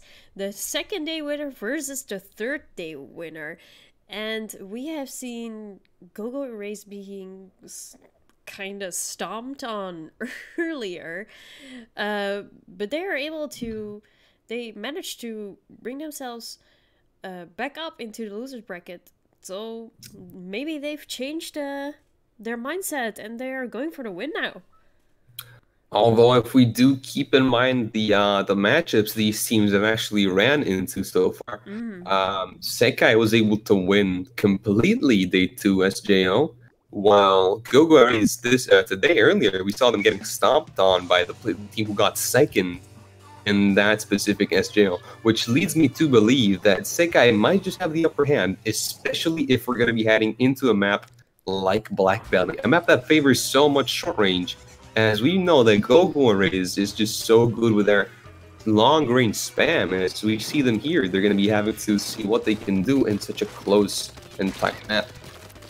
Yeah, they're basically going for their classic matchup back again, and we see the Dually here player trying to get around the Umbrella, really showing us that the Umbrella here has the better matchup versus the Dualies, and this brings us 2 down on Team Sekai.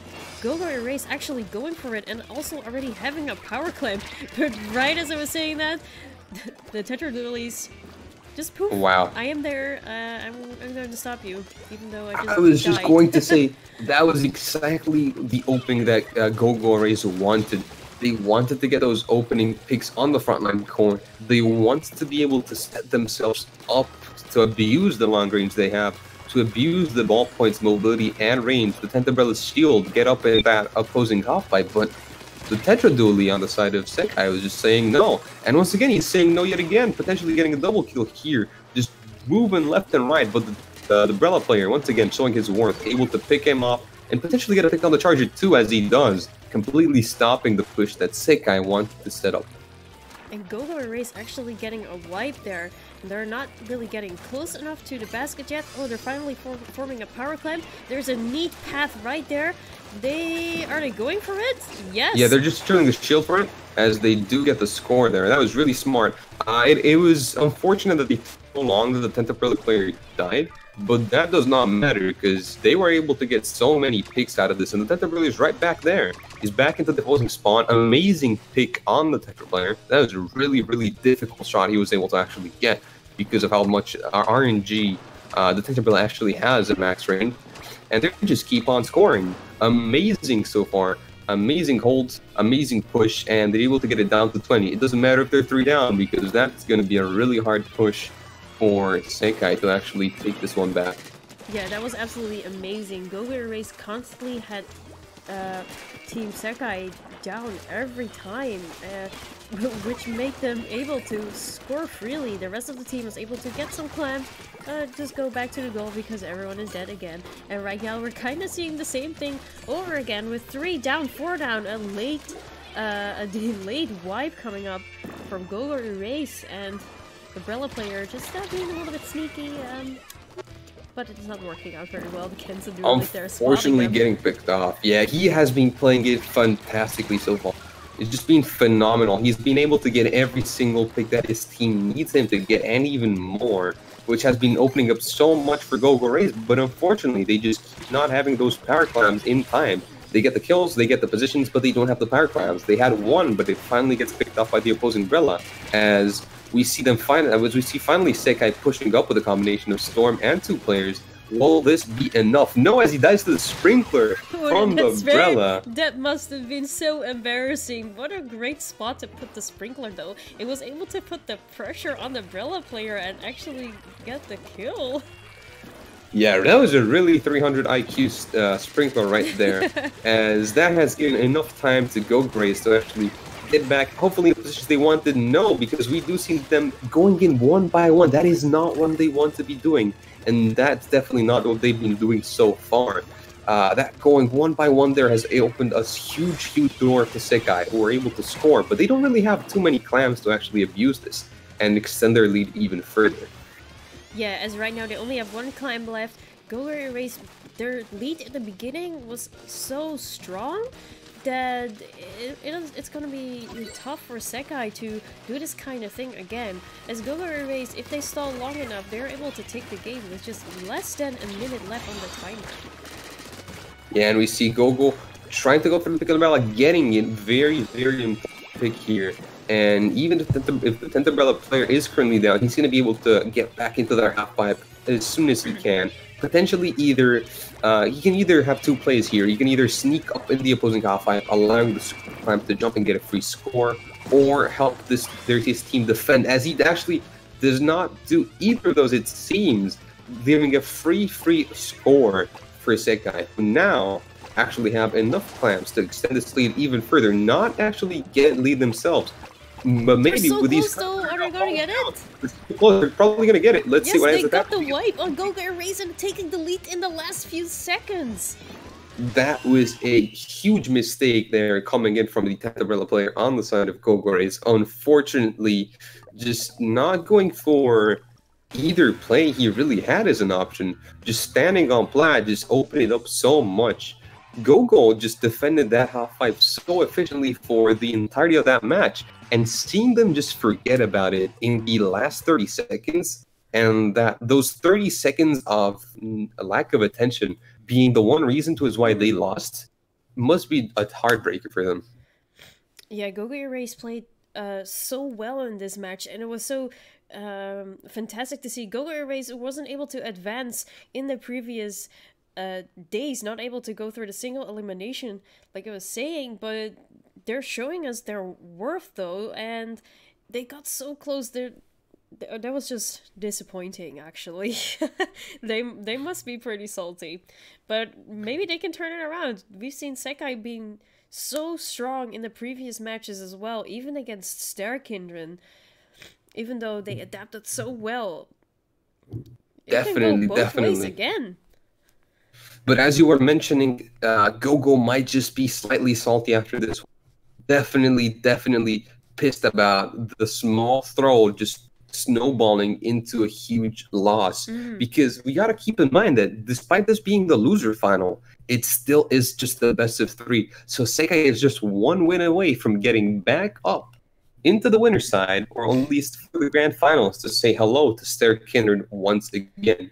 And Gogo wants that spot. They want those wins. And being one loss, with the loss being so close, the match being so close, and then having just lost that match in 30 seconds, it's really not what they wanted to do. They really didn't want that to happen. And hopefully they're not going to let this get to their heads, and they're going to keep their cool. They're going to keep their chill. They're going to be still playing this as well as they played that match up until the last 30 seconds. Well, let's see if they can turn this around, because the next match we are going to be looking at is Rainmaker on Kelp Dome, which we've also been seeing before. I think we saw it on Tower Control, so Rainmaker is going to be interesting. I think we did see it yesterday, though.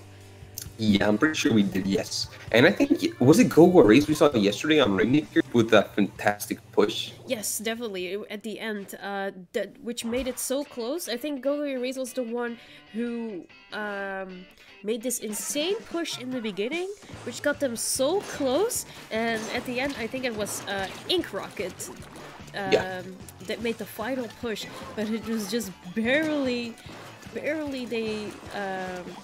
yeah, Gogoraise was able to stop them, giving them the win. However, again, I have to notice that Gogoraise is not playing with their Exploster today, it seems, as they're actually still going for that Brella pick over Exploster, which yesterday we saw them use here extremely well, and it's pretty interesting to see this decision coming out on their side. Obviously, the Brella player played the last match phenomenally, but it still is a pretty interesting decision to make on their side, as I don't think their Exploster player, really wasn't giving that much away to the opposing team. But regardless, we see an amazing wipe from Gogoraise onto Sekai, and it's going to be their time to push now, even if Tetrabella was the one to pick the Rainmaker, which therefore means that they're not going to have that free Bastion-like shield to push to that choke point, which is what they would really want. But it still is enough for them to push up to 62. Not the greatest lead, definitely something that Sekai can take back with ease. But it's better than not having pushed at all. Although, it's actually, we have to keep in mind, though, which is pretty unfortunate, that Sekai is probably going to be able to abuse this extremely well, because in this mode, just like in every Splatoon mode, there's this thing called Special Advantage. And in Rainmaker, especially, when your opponents actually push the Rainmaker further than you do, you essentially get a free special charge tenacity-like boost for the entirety of the match up until you actually do get to lead yourself. Yeah, which makes it so great, because if you're able to abuse that and get those specials out at the end, you can make a great push and win. Yeah, it's really what makes Rainmaker so exciting to see as a spectator, but also so annoying to play as a player. So it's really the duality of the mode itself, just really based on this special advantage mechanic, as we really just see Gogoraise just keep trying to get this push going, but unfortunately unable to really get the objective with them. They are able to stay in their spawn. They have like 3 players in the opposing spawn, but nobody picked the Rainmaker, and this is not what they want. They want to have that Rainmaker while playing that position so damn well. I have to say, though, that ballpoint's movement, it almost looks like it sped up all that run and swim speed. It looks so funny to me. Yeah, it definitely also amazing movement on his part. He was able to win most of his 1v1s against short-range players the other day, and we've also seen him do phenomenally well today so far, but it doesn't seem like it's enough to deal with that Petra Dooley, who's able to pick off his entire team, essentially, except for the 10th Umbrella player. Just really opening up a huge door for Sekai, which was able to actually get an essential lead into the 34-point mark, which is going to be something really hard now for Gogoraise to take back, although they do have a great combination of specials and weapons at their disposal to get a really good push going back. Yeah, like you were saying, the push in the beginning, those 62 points might not be too important, as it is not too many. The moment you go in between the corridor and past that, the points just fill up and you get so many, and that's where Sekai passed, and their lead here just gives them such a great advantage. Gogoraise 10th Umbrella there, making a noticeable mistake though, taking too long to flank, and essentially what ended up happening was the Brella player picked up the Rainmaker and was alone in a 1v4 situation, and that just allowed the players on the side of of Sekai to push so well. And this Tetra player is just playing this phenomenally, just essentially getting 4 players in a row without dying and just holding up so much pressure and so much momentum for his teammates. Is he going to be able to get the pick on the Brella as well? Potentially getting 5 players. He does get the pick on the ballpoint, however, and he's finally out of ink, and finally Gogoraise able to punish him, but that just put in so much work, really. It just stalled out so long that with only 30 seconds left, this is going to be really, really hard for them to actually kick back.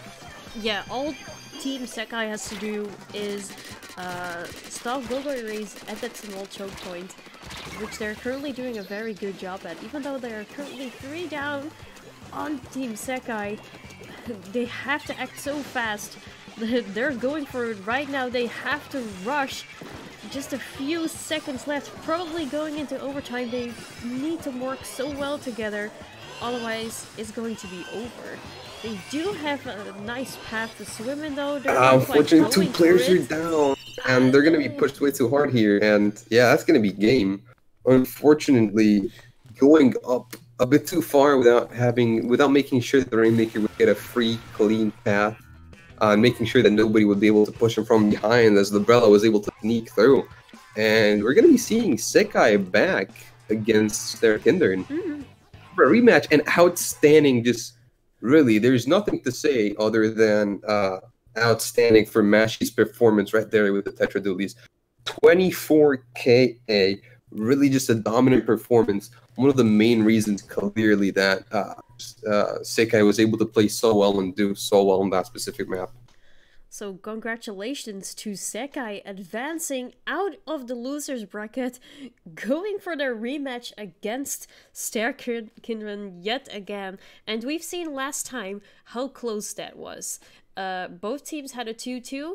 Finally, Sterkinderen just going for the wipe in like less than a minute in the last game. But yeah, this is Sekai's chance to change it around yet again. Sterkinderen really showed us how well they can adapt to Team Sekai here and their strategies. And this might be the moment Sekai also has to change things up to maybe surprise them. Yeah, as you said, the last time we saw these 2 teams clash, it was insane. It was an extremely, extremely interesting to see and exciting as well. A series of matches that just came down to the wire, to the very last match, in which Sterkinderen really surprised us, just took it by complete surprise, being able to get that extremely quick and amazing KO with the Rainmaker match. But really, Sekai is just looking to get this win, these wins that are going to actually open up this entire grand finals into a bracket reset, hopefully. So we're going to be really looking forward to see if Sekai is going to be able to get these wins to get the bracket reset and extend this tournament even longer into a series of 2 best-of-5s, or if Sterkinderen is actually going to be able to dominate them, or manage to pull off in such a close scenario like happened in the last time they fought in the winners finals, and just bring the tournament home already, or if the time is going to be, the time they've had to wait actually killed their momentum. So let's go. The first match, Splat Zones on Manta Maria. Splat Zones on Manta Maria. This is going to be an interesting one. Now we see some interesting composition choices coming in from the side of Sterkinderen. They're finally switching up the Carbon player, and they decided to switch for a Slosher Deco, which is definitely an extremely good choice, a really, really good weapon for this specific map and mode. So let's see how that's going to end up happening. As in mid, we see 2 players down immediately on the side of Sekai, and armor and so much pressure from the side of Sterkinderen on the Charger and on the Brella. The Charger gets an amazing pick, however, and that's going to probably I didn't even notice there was a Charger at first, and now there's a full wipe on Sterkinderen. And Sekai just taking control, even though I thought Sterkinderen had it there for a moment. That was an insane series of picks by the Charger.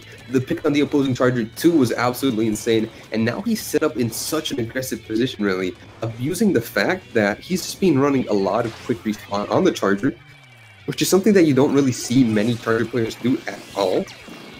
what he's essentially doing is he's playing the Charger in such an aggressive way that he puts up so much pressure and doesn't really fear dying. So he just always goes for those fights that most Chargers would actually back out of, wanting to stay alive most of the time.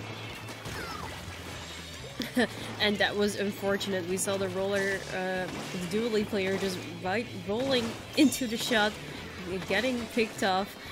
Yeah, Sekai here taking back the zone and keeping control for most of the game. Their offensive pressure is just so good that Sterkinman isn't able to move on and take it. Able to get 2 picks both on the dually player and on the Slosher player who was behind them, so preventing also a huge flank. But now the Stingray coming in from Yumal, able to get 2 players down, and this is the opening potentially that Sekai was looking for. As the Tetra player did stop this, we saw once again, Mashi with those incredible individual plays, but it is not enough to stop Sterkinman from actually taking the zones as a whole. And now the timer is going to be ticking down. Yeah, they're finally getting some points there. This is really their moment to get the lead back with Yumal being down on Sterkindren, being on a little bit of a 50-50 now, but no, Sekai here changing it around yet again, giving Sterkindren a nice little penalty over there, and now this team Sekai is just counting down again. Sekai is ready with those specials. They got the bombers. They have the Umbrella Storm ready to get the pressure on the left plat as we see them use the bombers exactly for that scenario. They're still keeping the Storm, which is going to be huge because that Storm is going to potentially deny at least 1 special push coming in from Sekai. Sterkinman, unless they're able to get some key picks with the Stingrays. They're able to get 1. They're able to pop a few specials there. The Storm is going to be able to deny them trying to cap the zone. And with Mashi just pushing up so well and holding up so much, able to potentially kill Yumal, at least forcing him back, that is going to be pretty huge for Sekai. As even if they're 3 down, Mashi's still there.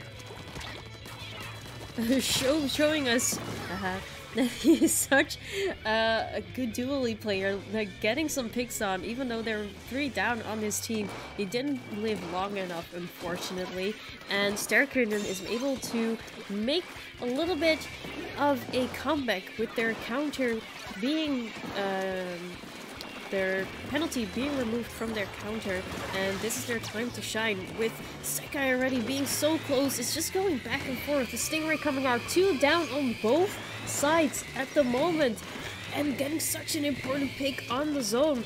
Really nice, well done by Yumal. Yeah, we saw Sekai's Charger there really just going for an extremely aggressive play. He actually threw a wall and just swam forward in front of it, trying to just get in the opposing zone. As we see him right back using that quick respawn to great advantage to get so much pressure on the side of Sterkindren. As even if we really did see Sterkindren getting some amazing picks, it just seemed like Sekai was always just back there in time fast enough to get that pressure going. And this is just incredible, the way they're using QR to such an advantage, which is, something that most teams know and agree with. QR being so good, being able to have your players back in an instant, but really the way that Sekai has been using it has been something that not many other teams have actually been able to replicate. There was a really nice teamwork there from Sterkindren, with the Slosher coming out, getting all those right picks in, losing control at the moment, but the Slosher control has just been so terrifying. Slosher's just been playing this absolutely perfectly, gets picked up by the Imperi player. Really unfortunate, because that pick might just be huge. However, 3 players down on the side of Sekai. The Umbrella is the only player, and he's going to be looking to get that Storm, though. He's pretty far away from it. He should have enough time to actually get it before Sterkindren munches through that penalty, as they're able to just not really do anything about it now. They're getting specials. The Umbrella does get picked up. The Bomber's just coming in, and with the combination of Bombers plus Inkjet, I don't think Sterkindren is going to be able to, as we see Sekai actually getting those zones with an extremely well-played series of specials at the end. Really just great patience on their side. The Umbrella going down, I thought that was like a really huge pick since they didn't have the Storm at their disposal anymore. But regardless, a great combination of Bombers and obviously Inkjet coming in from respectively the Charger and the Dually was able to open up so much and divert so much attention and actually get those zones, which is what Sekai really wanted, and actually got them the first game. So Sekai, you're showing us once again that this game is not over. We lost the last round, but we're not done yet. We're gonna do this again. We're going to go to the finals and take a win. But Starkindred isn't done either. 100% sure.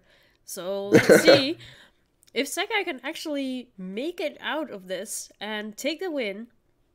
And we're going for... And let's see if we're going to see another round of Starkindred versus Team Sekai. And we're going to be heading into a map mode we have already seen, I am pretty sure. We're going to be heading into Tower Control on Inkblot Art Academy. Yes. And we've seen what both of these teams have been able to pull off on Inkblot. They've been able to just perform so exceptionally well on this map. And it's going to be interesting to see how they fare against one another, really. Yeah, we've actually seen them play already on Tower Control on Inkblot, and I think it was team which team won again? I think it was actually the Starkindred putting on the pressure, if I am correct. I think so. I do not exactly remember because my memory is fading like that of a goldfish. Yeah, I am a living goldfish. It was definitely a tough call, especially since it was a 2-2 in the last one, and both of them won. Yeah, it was on and off. First one team winning, then the other one. So I'm not too sure already. But this is their second chance again to show. Yeah, if they to show their worth, win again.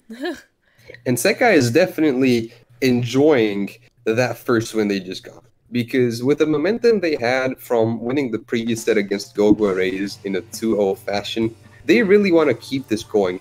They really want to keep this momentum. With this win, they want to steamroll into a series of 2 more wins to get that best-of-5 win, to get that bracket reset that they desperately need and want. So we're going to be seeing now if they're going to be able to get this second win. And if they do, that's going to be pretty huge, because that means they're going to be 1 win away from the bracket reset.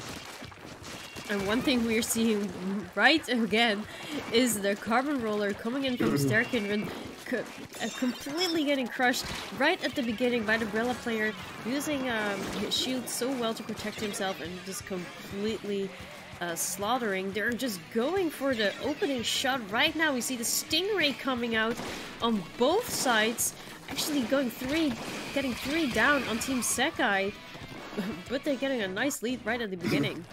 I think the Stingray on the side of Sekai had been used slightly too soon. What ended up happening was that Umild was able to counter Stingray with ease, because since Sekai used the Stingray first, Umild knew exactly where to aim his Stingray at, and was able to get not just the tower, but also the Stingray players of the Charger, meaning that only the Dually was currently alive on the side of Sekai, holding up pressure. And now Starkindred is going to be having all the pressure they want, getting up that Stingray, pushing up past that checkpoint, and just holding off with the carbon. But as soon as I say that, they're 3 down again. The Charger's the last player alive. Umild going to be jumping back fast enough, obviously. That was very well timed jump with the with the good old bait and switch where you drop down the legend. But even if he jumps back, Sekai's not going to be waiting for him to actually go back in mid and set himself up. They're going to be pushing up immediately on that top left side, able to get no picks. But just obviously, as usual, diverting the attention. Amazing pick coming in there. I really thought the Dually was going to get punished there by that in that jetpack landing, but that did not end up happening. They're going to be pincering that H3, and this is looking like Sekai is going to be trying to go for that lead once again. Yeah, they're doing it again. They actually got a wipe there on the Starkindred, even though they had such a crucial... Starkindred had such a crucial Stingray, which forced them off the tower. It didn't do much for them, and right now they're just 20 points away from the win. They are 2 players down, but their Dually player is just not stopping this pressure. He's able to get 1 pick on the Brella. He does get picked off himself, though, but a push to 20 is nothing to laugh at on this map, especially against a team like Starkindred. And Starkindred is going to try to get these specials to get back into mid. We see them having 3 specials in just a few seconds, I think, with H3. Never mind, I'm reading it wrong. It was just a 77, my bad. And I guess I was not the only one to read the situation wrong, because immediately Sekai just completely shut them down. I'm pretty sure what Stairkinder was hoping was to have the armor as soon as they popped that inkjet and actually try to drop back down. But that did not end up happening, and Sekai just completely taken advantage of that. Yeah, we're seeing a really nice Stingray battle coming on. 2 down on the Sekai, on Team Sekai here.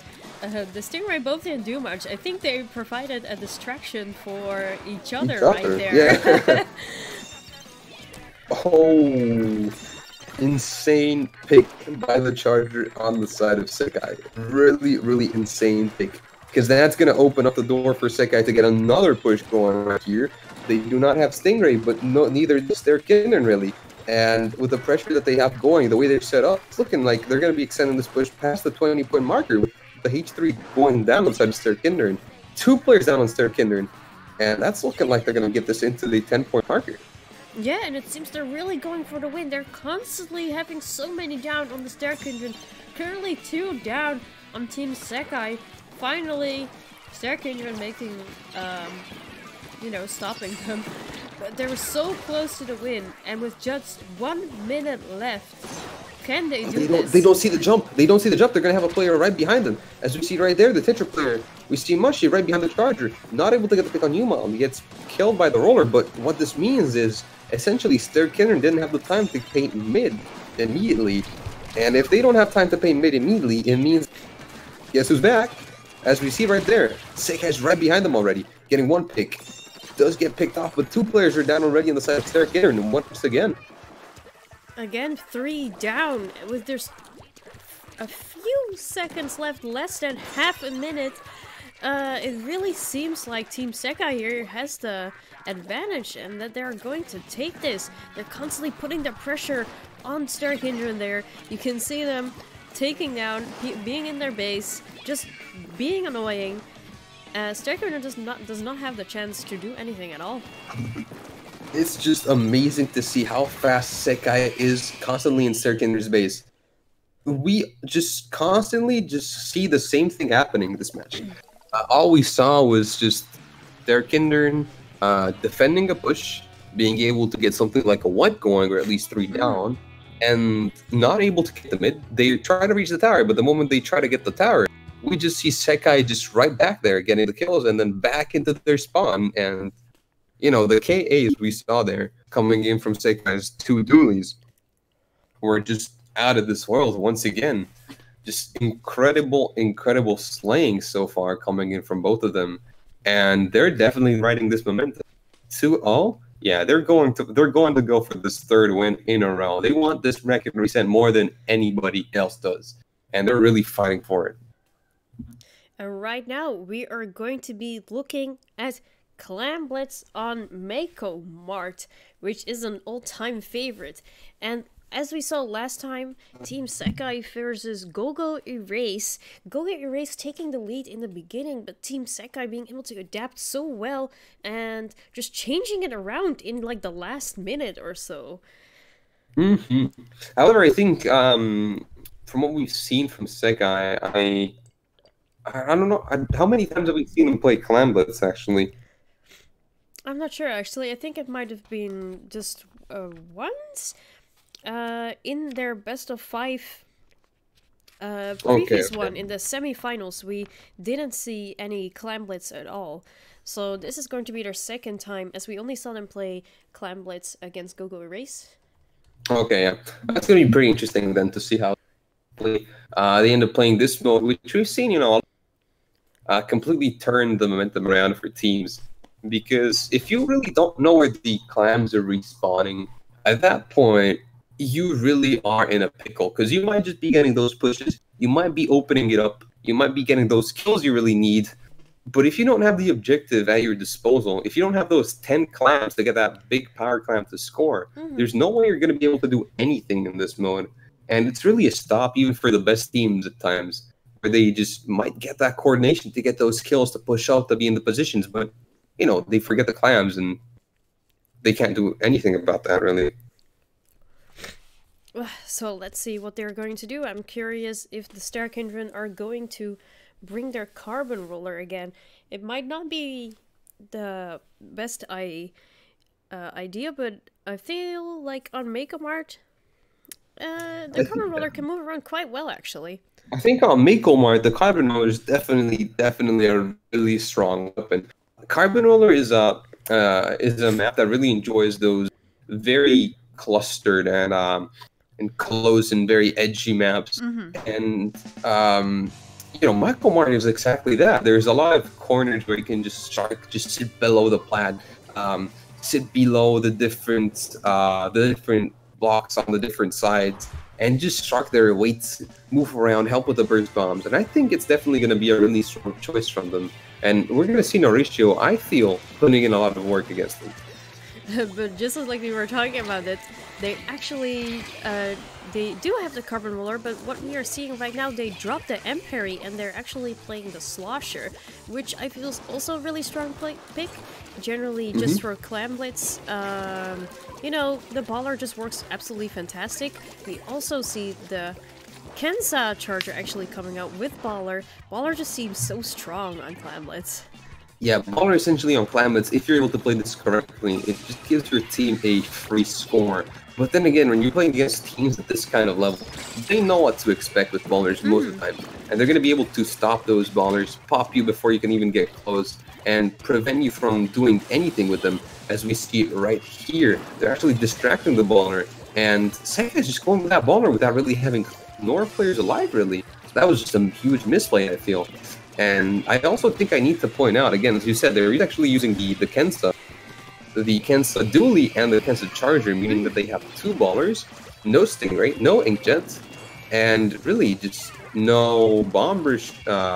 So it's just a peculiar team composition. I think, obviously, the Kensa Charger might just be a manly weapon because you're just using the Charger in its pure form, but, you know, Stingray is just really, really silly as a special. It's easy to use, it's so strong, you get so much pressure, and giving it up in this kind of fight, I don't think it's worth it, especially if you already have one ball in the form of the Kensa Dualies. And right now we see the Starkindren making their first goal right here, and they all have so many clams and they're able to throw in so many at the same time. That happened so fast. That just happened in the blink of an eye. Wow. So, just as fast as they were able to score that, Sekai was able to stop them in an instant. They're able to get to score themselves, but the Carbon Rollers forget so much pressure. They missed two clams. Both missing. They missed two power clams. That is so unfortunate. They were able to get one, but had they had both power, had they had all power clams at their disposal, this would have been so much closer. Wow, that is so unfortunate. Sekai just getting a jump slightly too soon. They just rushed themselves. They didn't have the patience there to angle themselves correctly. And that was really unfortunate because this means Sarah Kinneran got a free power clam and they're back scoring and they're also like already in their base. Yeah, Yumalt here just jumping back and forth. He got the power clam, threw it in. Knew he was not in a very favorable position as a charger, jumped back right away. Stingray putting in so much pressure back again, and which just gives them 11 points left with a penalty of 29. Such a big lead over Sekai currently. That is very, very much true. That is a huge lead so far, especially on Clam. So, although, you know, we all know that no lead is set in stone and anything can happen in this game. As we see, currently Sturkin with 12 clams ready. They have a power clam. They managed to somehow sneak behind everybody on the side of Sekai. Scoring again. Wow, this is just not what Sekai wants at all. And they're going to get more clams, and they have 9 clams in. That's game. Wow. Yeah, Starkindren here finally stopping Sekai. The screen just hanging there a little bit. But, yeah, giving us one more game. Or at least Team Sekai just needing another game for them to take the win. If Starkindren just now wins 3 in a row, they win the tournament.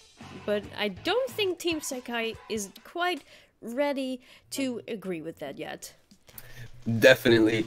We also have to keep in mind that Sekai still is 2-1, which means that all they need is one win to get that bracket reset. While Starkindren, on the other hand, they need 2 wins in a row to make sure that the tournament ends there. And it's going to be hard. You know, they were extremely convincing on this Clan Blitz game, but on the previous modes, I think Sekai really had the upper hand. And the fact that one of Sekai's player was actually S plus in Clan Blitz, their Tetra player Mushi, probably goes to show that they might not really be too interested, too keen on playing that mode. So definitely, we should not rule Sekai out of this tournament already, as we're going to be hopefully heading into a game 4. Game 4. Yes. Maybe also game 5. But game 4, just thinking about that one, it's going to be the Painmaker. Yes, it's not going to be Rainmaker because it's going to be Rainmaker Black Belly, one of the most feared and hated map modes at the same time for every single player of this game. Yeah, and that is a map that we've also been seeing. If you've been keeping an eye on tournaments, Rainmaker on Blackberry has been in House of Horrors, the worst map combinations with the worst modes. And I think that is a thing that everyone can agree on. Rainmaker Blackbelly, could you maybe explain the audience why no one likes it? Well, first of all, Black Belly, everybody knows, is such a compact and short and small map. I'm pretty sure Nintendo's also going to rework it sooner or later, I heard. And it is pretty interesting because Rainmaker on that map mode, especially in this game, even more compared to the first game, it actually has some, it changes the map layout slightly. It actually adds some really weird and odd-looking blocks, stopping your plats, like the distancing your plat from actually getting to top mid immediately, which makes it even weirder, and those blocks are not inkable. And the map per se is not very well suited for the mode, as in just a few seconds of lack of attention, obviously, your opponents can just push it so far, so fast, like without even really doing anything special, just literally dropping from mid into your side of the map. And it can just become a stalemate, really, for so long, just because the map is so clustered, and in just one instant, the one instant you're not dealing with the barrage of shots or bombs your opponents are dealing with you, the match can just end without you really doing or thinking about anything.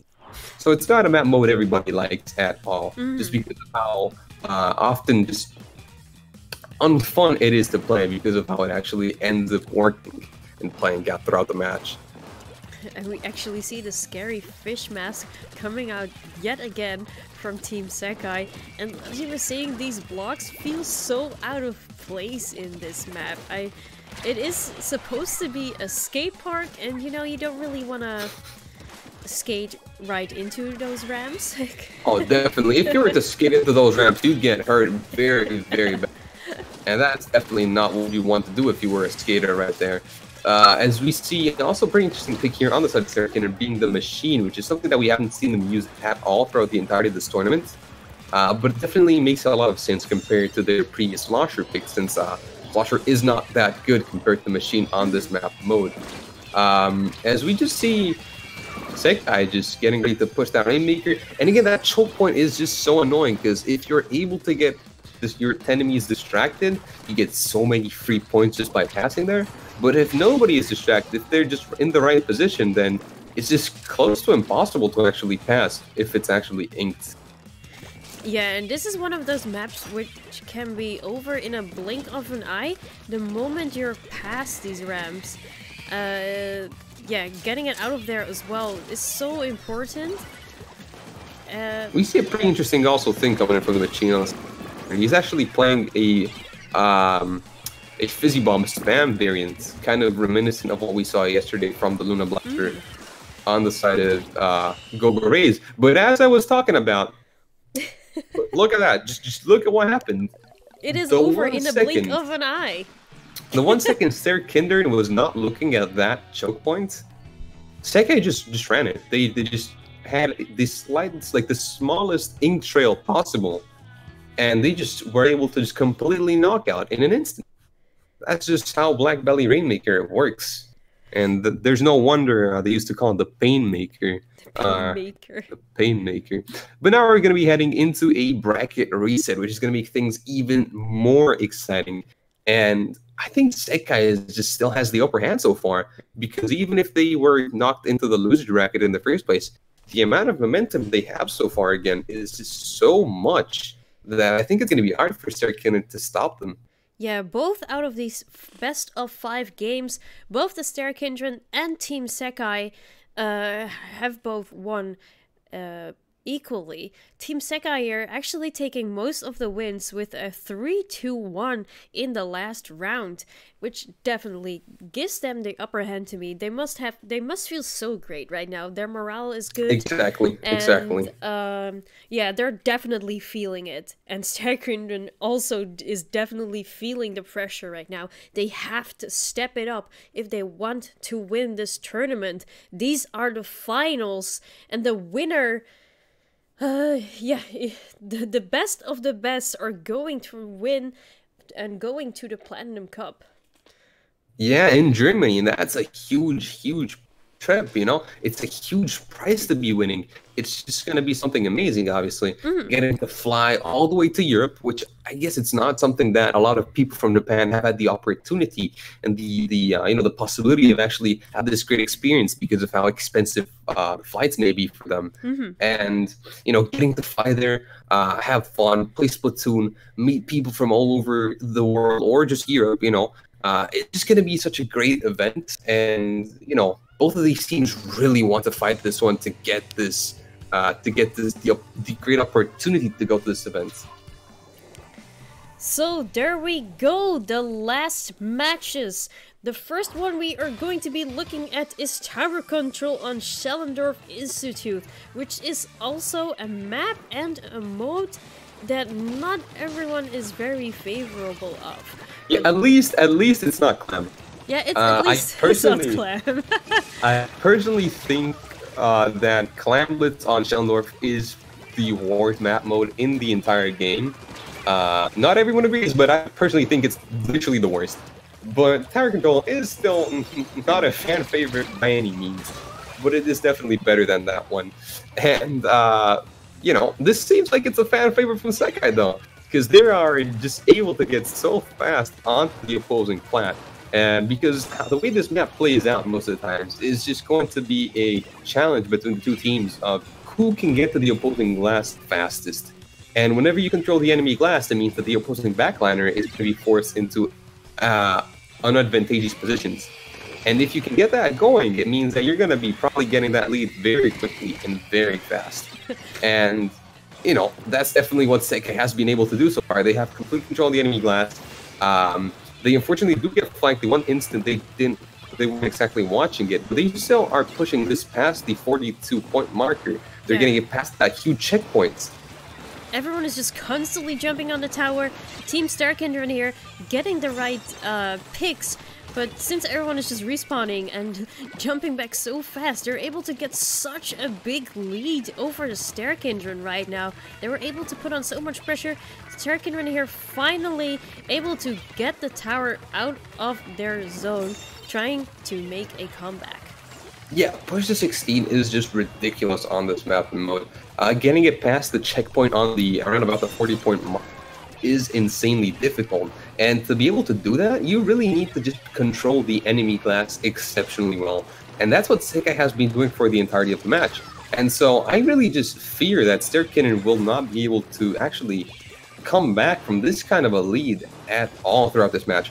They're gonna be able to get the specials thanks to the advantage if they do get on the tower, but it doesn't seem like they even have the time to get there because the amount of quick respawn that Sekai is running is just too overpowering for them, really. And I think the fact that their charger has quick respawn while Yumal is not running any, it's just going to be a huge factor for this map. Yeah, definitely. Their presence is just so overbearing constantly. It doesn't matter if we get wiped. We'll come back right at you right away. It's so fine. And it also looks like, although the Carbon Roller was finally able to get on the opposing, that aside from him just getting here now, Sterkinen was unable to get here at all during the entire match, and he actually dropped the position to try to challenge the Charger. He does get the pick, which was really important. Had he not done that pick, it would have been a really bad mispositioning on his part. But this is going to be what should open up a push for Sterkinen. If they're able to get past the checkpoint, they should get the armor here right in time, just to prevent them from getting picked off from top, but they unfortunately leave glass. That was a huge mistake. They were trying to help their teammates, but leaving glass was like definitely not what they needed. But they're still going to be able to push this objective just because Sekai got distracted themselves. And this is looking like it could become a huge push by Sterkinner, although they're 2 down, and that's going to probably stop the push there.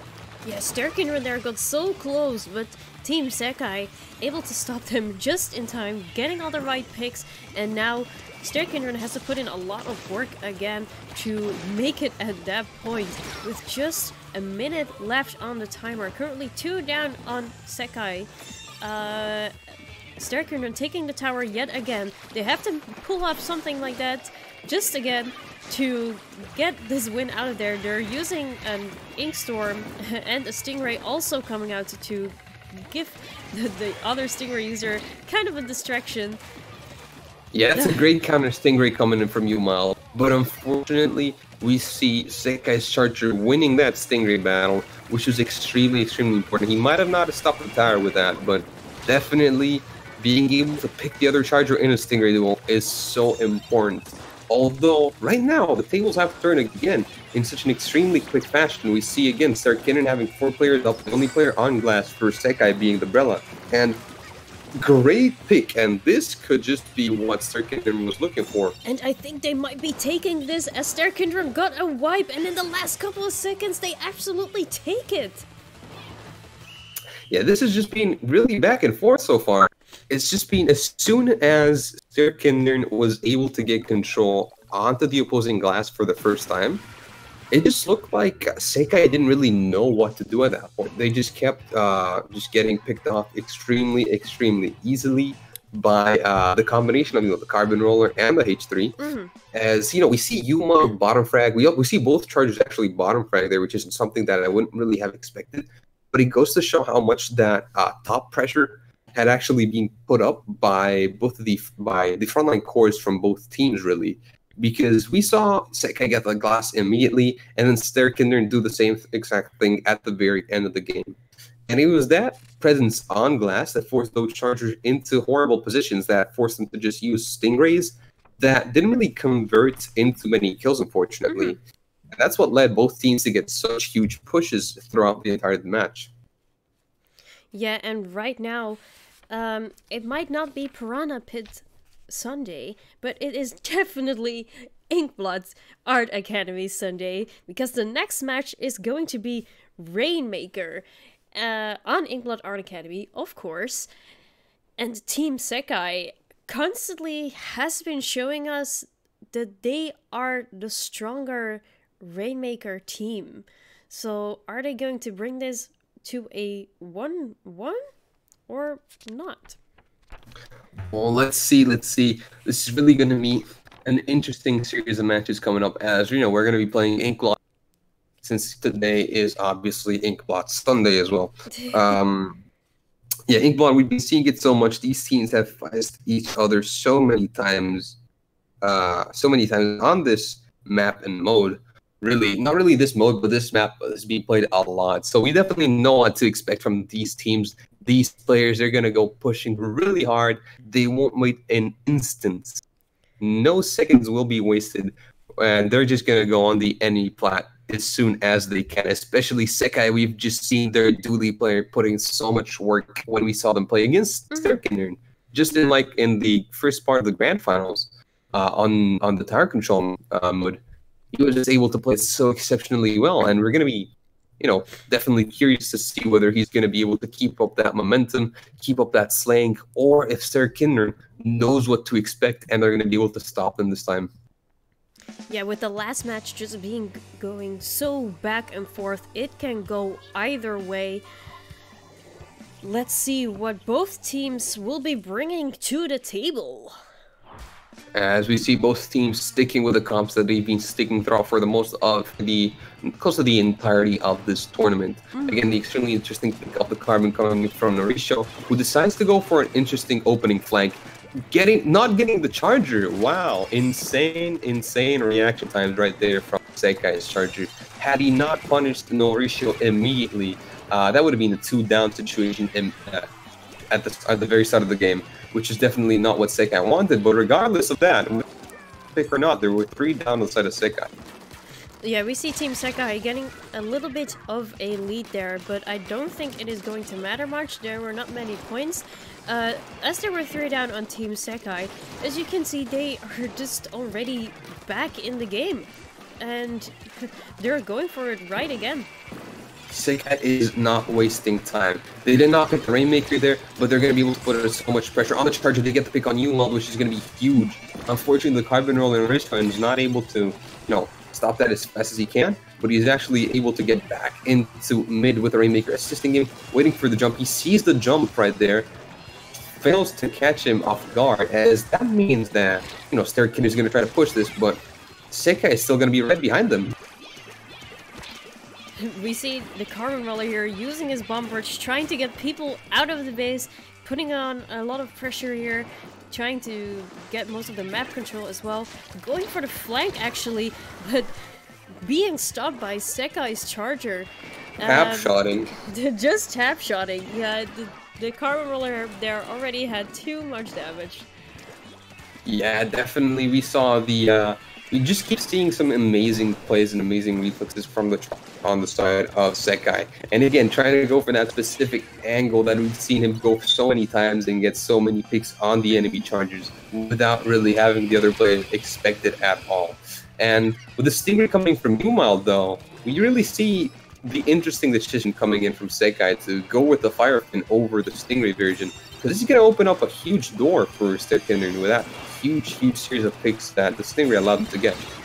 And again, putting up so much pressure, as you can see, or as you could see, Sterkinder there had most of the map control in the opponent's base. Right now, it doesn't matter though, because Sekai back again with the bomb rush, making sure no one is there anymore and going for it right again. Sterkinder though have a really nice lead at the moment, and it is quite something for Sekai to make a return out of this.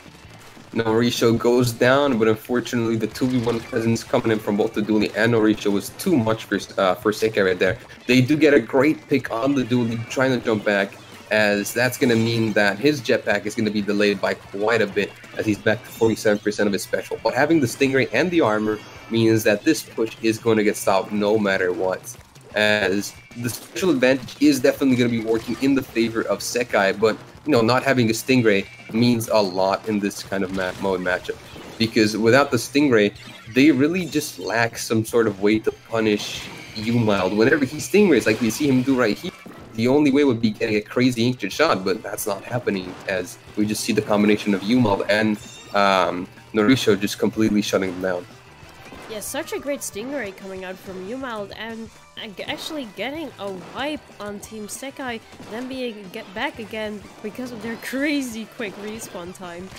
And I gotta give my compliments to the Tetra player from Sekai here, because he is constantly putting on so much pressure on Sterkinder. Unfortunately, each time it has not been quite enough, and we actually see him here being a little bit of a sneaky Squid, trying to... Yeah, trying to forward hold, but unfortunately Sterkinder has Rainmaker, and he waited so long, but he managed... Okay, he did actually get that kill on the H3 that he desperately needed, but we just see Sterkinder just stalling out the Rainmaker on the far side of the map, as, it's just giving enough time for the rest of the teammates to actually come back, help them, and stall it out for long enough. Now, the Rainmaker is going to be in a really awful position now for Sekai to get it out of there, unless they're able to get it fast enough as they are, because had they taken just a little bit longer, it would have meant Sterkin would have been able to respawn.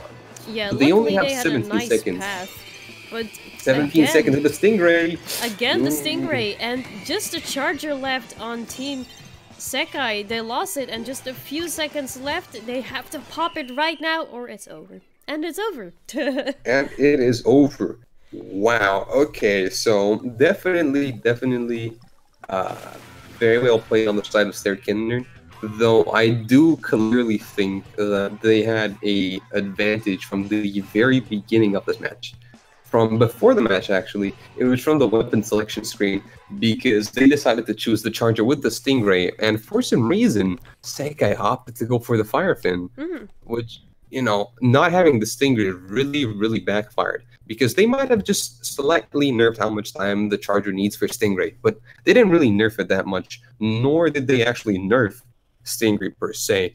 And that weapon is just, I mean, that special is just ridiculous. Yeah, it's just so good. I remember the Stingray being so OP, especially when you could use it from the spawn. You were just invincible and getting some free damage or free kills even out there. It was finally nerfed, but it's just so strong. It doesn't matter. It's viable in every mode, and Sterkindren is definitely taking advantage of that. Yumal just showing us that he is a famous charger player and that he doesn't need to change his weapon because, you know, he's good with this and it works for absolutely everything. Exactly, and potentially we're going to be seeing Sekai actually switch back onto the Stingray variant for the next map and mode that we're going to be watching, which is going to be Splat Zones on Wahoo World. Simply because we just clearly could see how much pressure the Stingrays are putting on the entirety of Sekai. And, you know, obviously being Rainmaker means Stingray is even stronger since it completely stops the objective by itself. But really, even on Splat Zones, it's just so much pressure for free with just a single special, able to hit the entirety of the map and help all of your teammates. So there's really no reason for Sekai not to be running it. Although definitely we have to say that Bomb Rush is a good special for Wahoo World Splat Zones. But judging from the last match, I'm sure they're going to switch on to the Stingray version. One thing that we haven't really been seeing on either teams is Bubbles, which we both know is very strong on Splat Zones, especially on Wahoo World, I think. And yesterday we've been seeing it so much. At some point we saw at least 3 or 4 Bubbles users in the entire match. Definitely. I think the team compositions that we're seeing in this grand final, except for the pick on the Carbon Roller, are obviously more conventional picks. We see the Brellas, in this case double Brella actually. Brella being an amazing weapon. Same can be said for the H3, the Charger, and the Dualies being obviously the 4 most used weapons, I would say, at a top level, being so good and so present. As we see, as I was saying, these Stingrays coming out, Stingray battle, which is going to be one for Umald, really. Yeah, as we just see him right there. And are actually already getting 3 down on Team Sekai. One interesting thing is that we also said last time on Wahoo World, the bubble user changing from bubbles to rain, and that is one thing we're definitely seeing in Sekai's comp with 2 Brella players and the double rain also being able to come out. Rain is extremely good on this map mode, although I really have to point out that the Charger on the side of Sturkin and Umile got another Stingray and was able to fight back the Stingray being used by Sekai's Charger. As we see here, the Brellas on the side of Sekai being able to flank at the zone and push Umald all the way back, forcing him to jump. But he's already halfway through to that Stingray again. Really well played there by Sho, being able to flank the H3 there and getting the right splats in, able to force Sterkindren back yet again, and we see another Stingray battle. This feels like a Dragon Ball Z fight or something every time. Definitely, there's so many Stingrays being used, and obviously, if I were playing this, I would be complaining about this already. Stingray is such an over-present and overpowering special, and seeing it being used so much really just states how strong it actually is. As we see Sekai holding this zone effectively very well. They're not really overextending currently, they're just playing it extremely safe, as we see another Stingray being popped by Umel in combination with Armor. Almost able to get the lead. Sterkindren able to stop them just in time, giving them the penalty, holding down their score. Wow, so Sterkindren really has been showing up in this bracket reset. Really just doing the opposite of what we saw in the actual in the loser side of the previous side of the grand finals, really.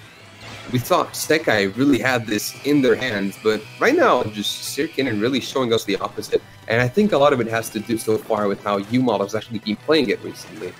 These last games, he's been focusing a lot on the Stingrays, and while a lot of players do complain about that, they think that it's Charger is not a very difficult weapon because this. I do on one hand agree, but at the same time, you need to know how to use these Stingrays and when to use them, and recognize that this is what you have to do. And although this does take away from the perception of the weapon itself, it definitely has been winning this game for Stirkinner. So if it works, there's no reason to not use it. Yeah, definitely. And even though people might be complaining about the Stingray, or I've been reading things about the Charger nerf, it is still a very hard weapon to master, I feel. Especially on high level, Charger players can be so terrifying, but if they're bad or if they're new to it, they're the exact opposite. So it is whatever you want to make of it. And currently, Umald is one of those scary Charger players, as we see the Stingray coming out yet again, putting in so much work all these matches and making sure the Stark Engine get the zone the entire time because of it, I feel like. Umald being great, not just with the main weapon, head charging the special, just putting up so much pressure. These Stingrays have been really the MVP of this entire set so far, and it's been the one change that I think Stirkinner has actually been able to do somehow, and has just worked out so well for them.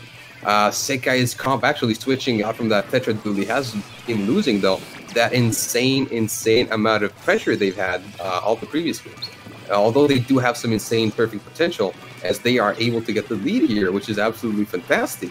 Yeah. It just is a shame to see that on a map like this, where you can also just play it so aggressively, constantly flanking, they've decided to opt for something that is extremely different from the playstyle that we've seen them be accustomed to over the previous sets.